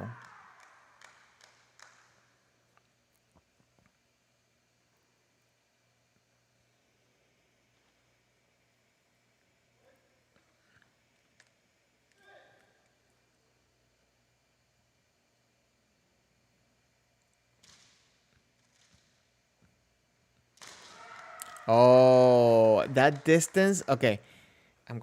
We need to watch that spot at the end.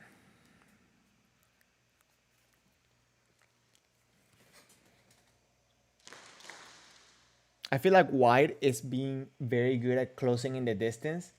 Yeah. So watching people put in the bogo gives you nostalgia for something you never experienced. That's interesting. That's actually pretty cool.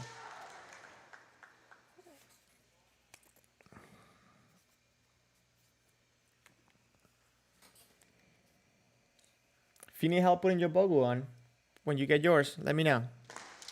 I have a couple tricks to make sure that you put it on faster than everybody else without cheating.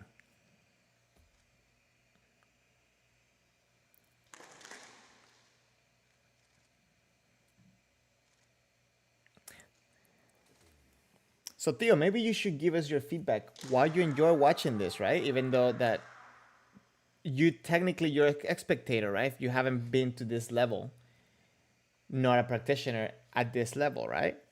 Maybe we can help Jan convince him that we have hope that one day this can be something that to be expected, right?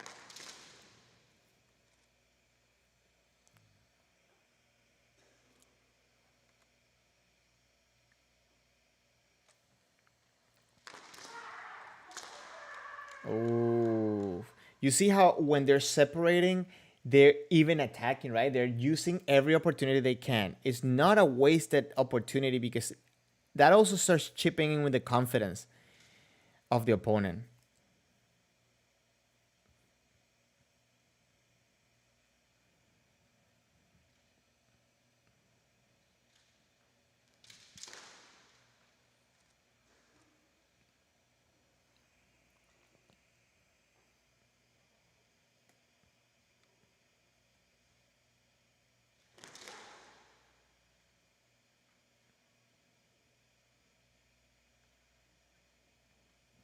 I think red is really good at changing the angle of the attack as he's moving forward. Sometimes people tend to not be able to do that once their right leg leaves the floor.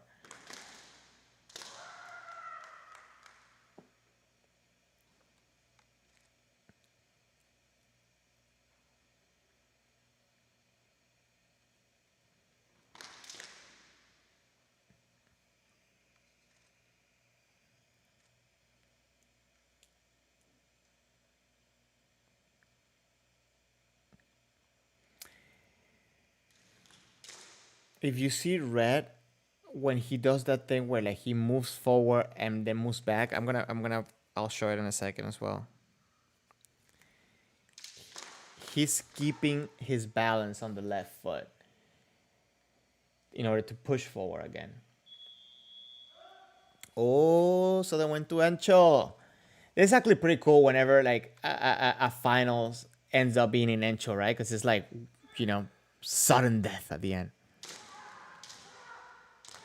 Oh, wow. Oh, wait. Did he get hit like on the knee?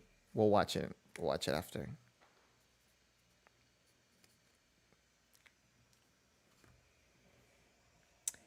Theo, so you like to see the control game, the small movement, and the small movement that punishes every single opening, and obviously the explosion of power are awesome. That's another thing, though, that in Japan we have a bigger pool of more interesting matches, right? It's harder to see interesting matches like this outside of Japan because there's more people that are doing it more as a hobby rather than they're trying to be, like in the old Japan. Oh, sorry, I was speaking during that Ippon, but we'll watch it again. Okay. Let's break it down. Let's break it down first on the first couple points that I wanted to share with you guys. Okay. So there was a Hansoku, right? Right here because he got pushed out. But again, in this pushed out of the match, it was a little bit excessive. I feel like Red could have taken control, but I think he got driven out of the court. Like this was a technical push. Yes, he got pushed out of the court, but I think it's on Red for not having his footing correctly or not being able to maneuver out. I think complete valid push out. Very interesting to see because he was at a distance where it was like borderline, not borderline, but it was like it was obvious that that's what he was trying to do. He was trying to push him out. So I feel that Red should have been prepared to do that, to avoid that motion. Theo, you're saying although you never see the Ippon coming, like I said, is way beyond your level. You've seen a lot of things that didn't make sense to you in theory, but in the videos it just clicks. That's actually pretty cool. And granted, you are interested in doing Kendo, so you're trying to, understand, getting to a better level. So you also seeing it with different eyes, right? And that's a very interesting observation, a very interesting comment.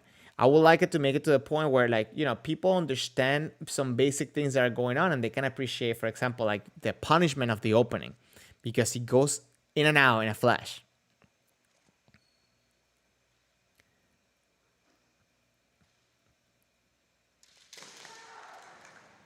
Okay. I think this is a very, very well executed kotamen when it comes to the tenouchi. It's very sharp. But the main reason I kind of wanted to point this out, what Red is doing here, where he's coming forward. Right now, he's coming forward to add pressure, right? To close the distance. And the left foot immediately, you cannot see it because the judge is coming in here, but the left foot comes in to give support. He does first, hold on. I think it's like over here. Let me see. Yeah, here. He does a little bit of a feint.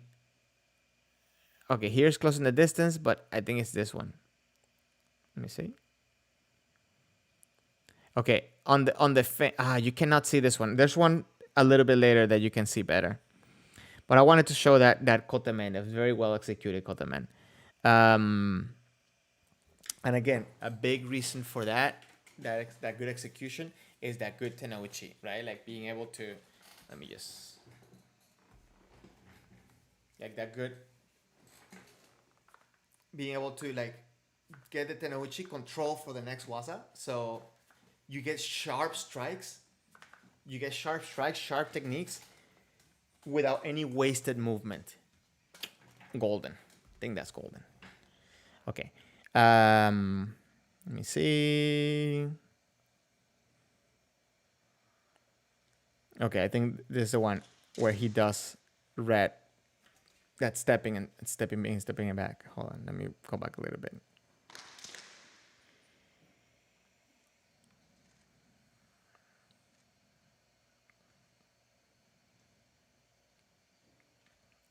Okay, so here you're starting to see where like he's giving pressure with the right foot, but if you see the left foot, even though I mean he definitely lifts it, so it's a little bit more of a competitive stance right here.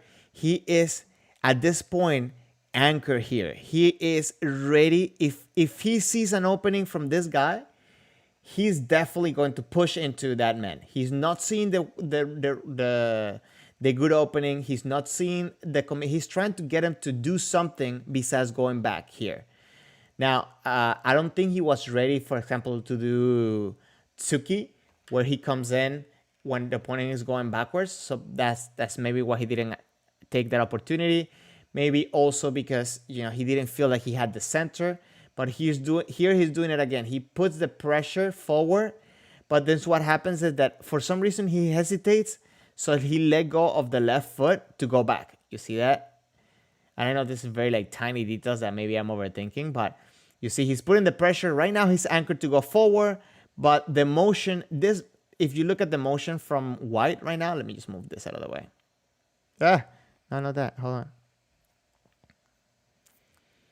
So you're going to see that left, it's anchored right now. When you see that white does that motion forward, like that sinking forward, you see he, for some reason, he makes him hesitate with that motion and he moves back immediately, right? And then that pressure was enough to make him go back again. But I just want to make sure that a lot of times when people do the motion where he does that feint forward, people tend to shift. Let me show you. I feel that whenever they do the motion to do this feint forward, they put the weight on the forward leg, and then there's no traction here, right? What Red was doing is different. He's putting the pressure here in order to be ready. So if he sees the opening, he's able to launch towards the opponent, versus here, he's stuck. There's no traction here, so he couldn't go forward. He will be stuck if he does that. I always like to bring attention to that because I feel like that's something that a lot of people tend to do and tend to do wrong. So I understand you're trying to maybe get a reaction from the opponent, and that's okay, that's fine. But you gotta understand that you want to put yourself in a position of strength rather than a position of weakness. But again, just some thoughts, just some suggestions to something that you could do to improve your kendo. Okay, and I feel that there was another spot here.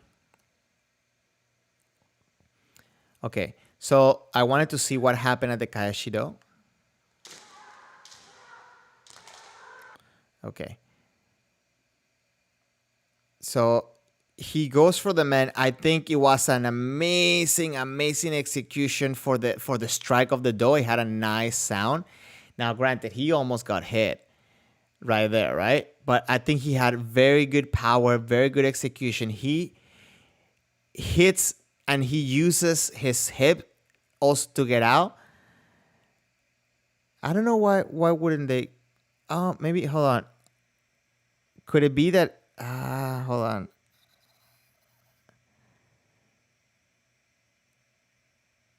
Maybe because he let go of the sword before the motion. I mean, I think this could have been a borderline ippon, like, and I don't know why this guy stopped here. What happened to him? Did he? Because this is the thing. If he tried to do a thing where like or maybe, I think he bumped his foot on the way around. Yeah, I think it was the foot. Yeah, it was the foot. It was the foot because it was the left foot, not the right foot. If you would have pretend to be a hit from the right foot, from the other foot, it would have been the right one, right? Because it's the one that he hit the door from. Um, but okay. I just wanted to see what happened there. I was just curious. And then obviously we have the ippon.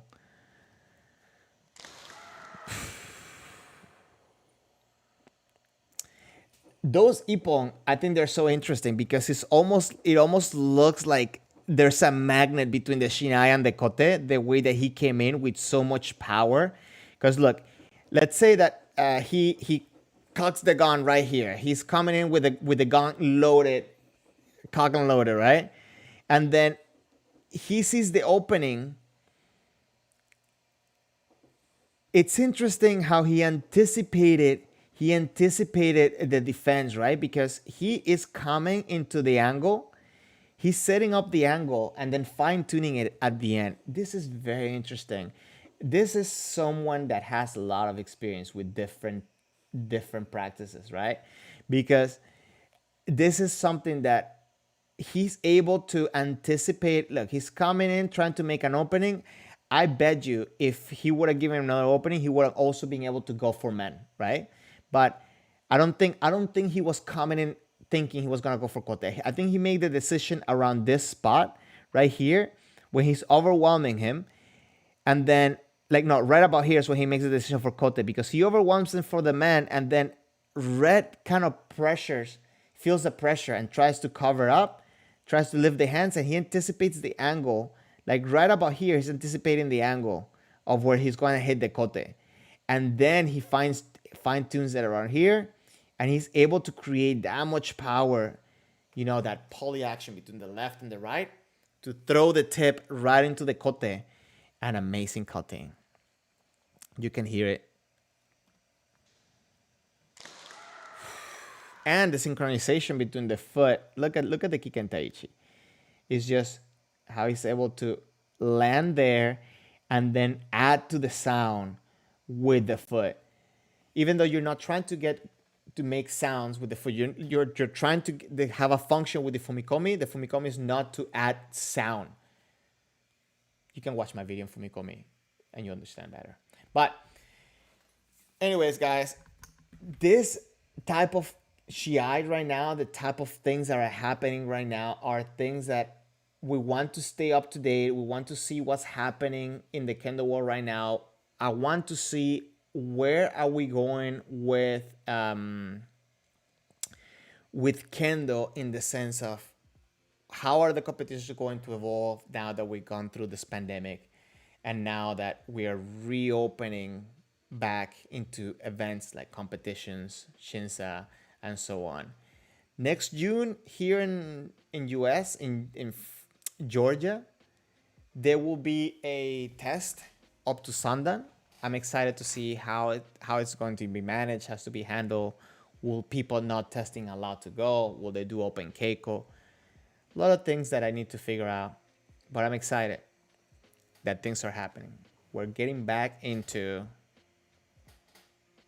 doing real Kendo, right? So I'm excited of what's going to happen. If you have any questions, if there's anything that you would like to let me know, please let me know. I'm here for you. I think that I had a lot of fun doing today's stream because we talked about a lot of different things. We solved a lot of questions, hopefully, for people. I'm getting to learn a little bit better of some of the things that I'm doing here on the stream, so hopefully you are enjoying a little bit more of what I'm doing. I'm learning some technologies. I have some upgrades still to do, but thanks to a lot of you, like Theo, you helped me a lot with figuring out what I need to do so I don't have to change the battery. Things like that are definitely helping out. I want to add on to some of the things I want to do. So I want to try out maybe a couple of days, maybe another day, adding another day to the stream where I will still answer your Kendo question. We'll still talk about Kendo, but I wanted to add extra stuff to it, like adding games or different things that we can, share together. If you have any suggestions, please join the Discord. Let me know through the Discord. What are your thoughts? What do you enjoy from the stream? If you haven't, please hit the like button so that way, I can get these videos going out to more people. I need a little bit more watch time so I can unlock all the features that YouTube will give me, including mobile streaming. So I'm excited for that. But again, if you have any suggestions, please let me know. I'm here for you guys. William, welcome to the chat. What's my opinion on senseis put more effort on specific individuals who are developing? Oh, sorry, you retracted the message. Are you gonna correct it? Tell me. I'm curious. Here's what the question was. Write that down. Let me use the restroom real quick. I'll be right back.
Sorry, I'm back.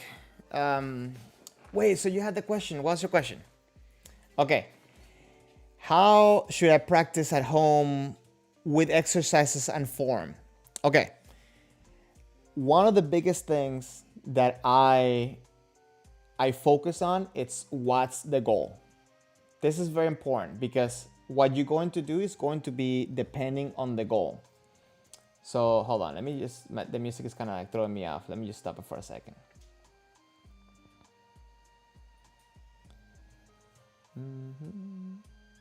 Okay, so your question is, how should I practice at home with exercises and form? So the main thing I'm going to say is that it's going to depend on what your goal is. And by that, I mean, first of all, you're trying to learn technique, obviously, right? So if you're doing, for example, suburi, you're trying to improve your technique. But at the same time, are you working on endurance? Are you working on weight loss?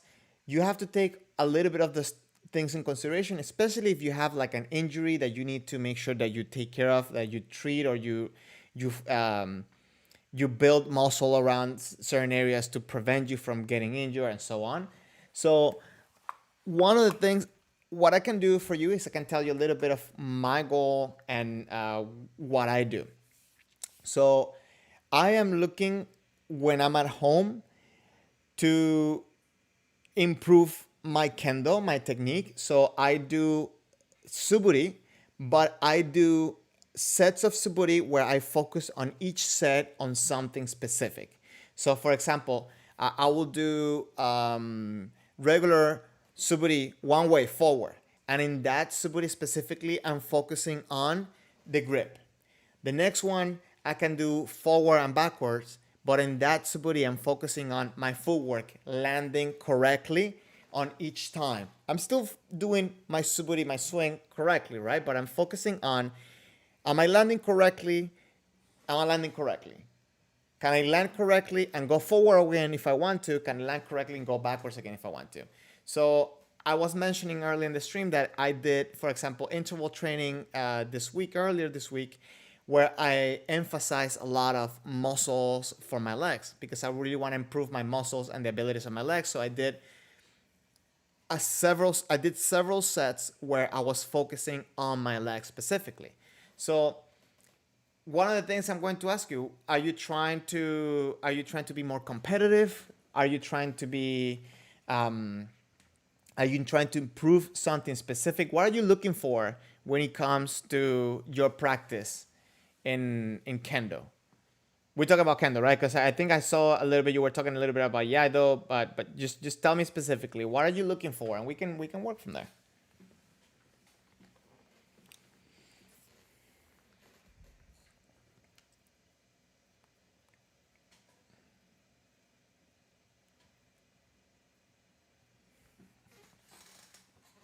Now I can put back the music in because it was messing me up.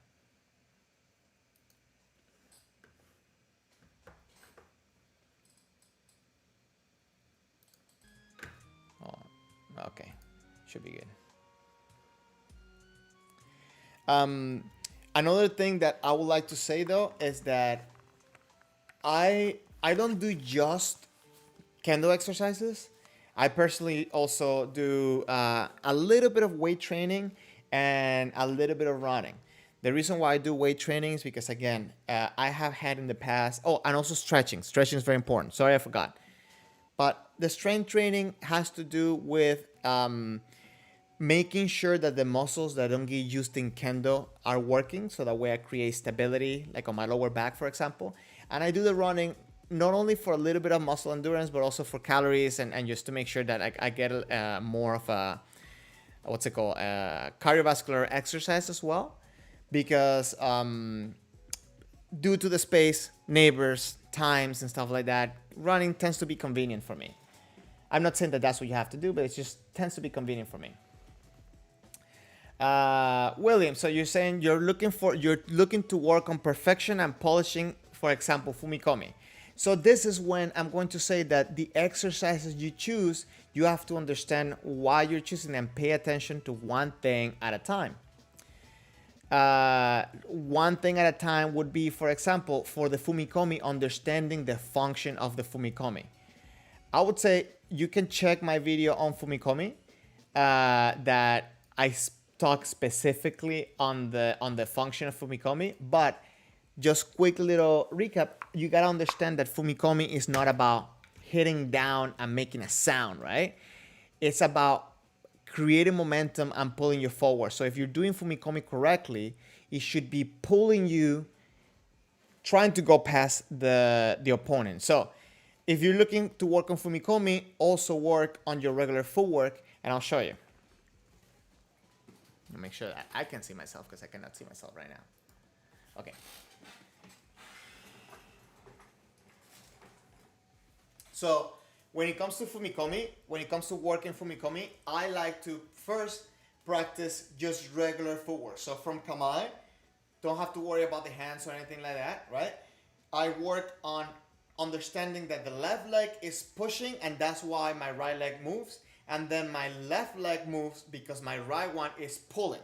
So a lot of times the mistake is that people put the weight down on the right leg and then they have to lift and pull with the right leg. That's wrong. You have to give give work to both legs. So push, pull, right? So I push and pull as soon as this one touches. For fumikomi, it's the same thing, right?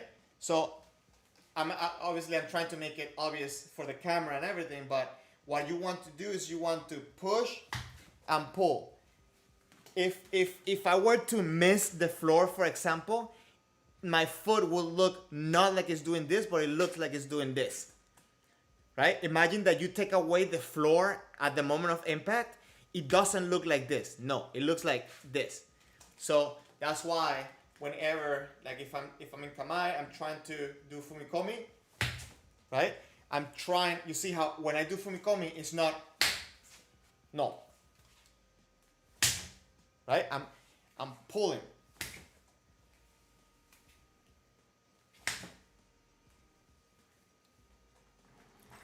When it comes to perfection, I'm guessing you mean also perfection for your swing. So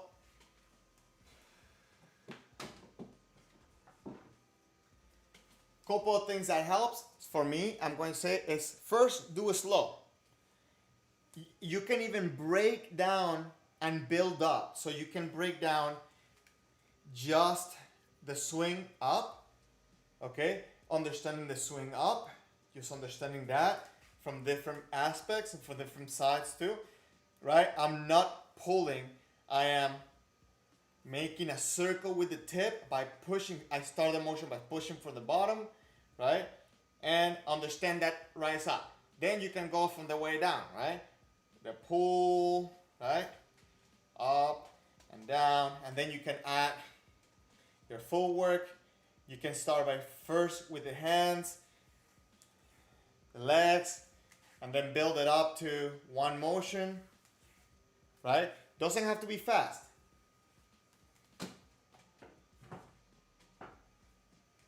But also, because it's not fast, doesn't mean has to be, it's not lazy, okay?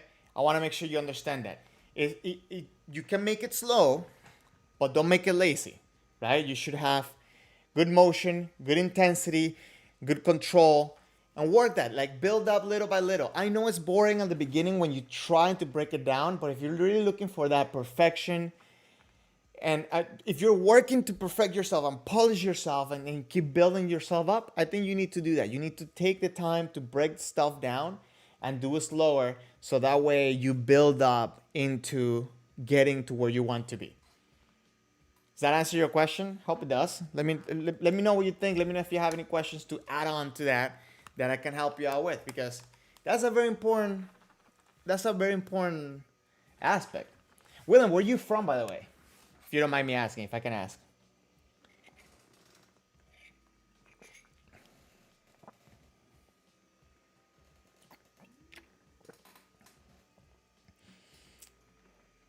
By the way, guys, my goal, at some point, I also want to integrate Spanish speaking. So if you're here, I know you're most likely, if you're here, you speak English, because I've been speaking English the whole time. But if you speak Spanish as well, I want to make a group for Spanish. So you can join the Discord. There's a section there for Spanish speaking, and we can build that up from there. Because what ends up happening is that every time I try to do something in Spanish, because we're so few, then everybody joins in from English, and then it just kind of like overwhelms them. And I just want to make sure we have a nice tight group that we can, do something and work for something. Even if it's like we do something private and we start building it up from there. I think that could be very useful for a lot of people in order to, go to the next level. And, we start growing our Kendo. And again, also I want to bring more people in. So that will be something hopefully beneficial if we can get a Spanish group as well. Sorry guys, I have something in my eye.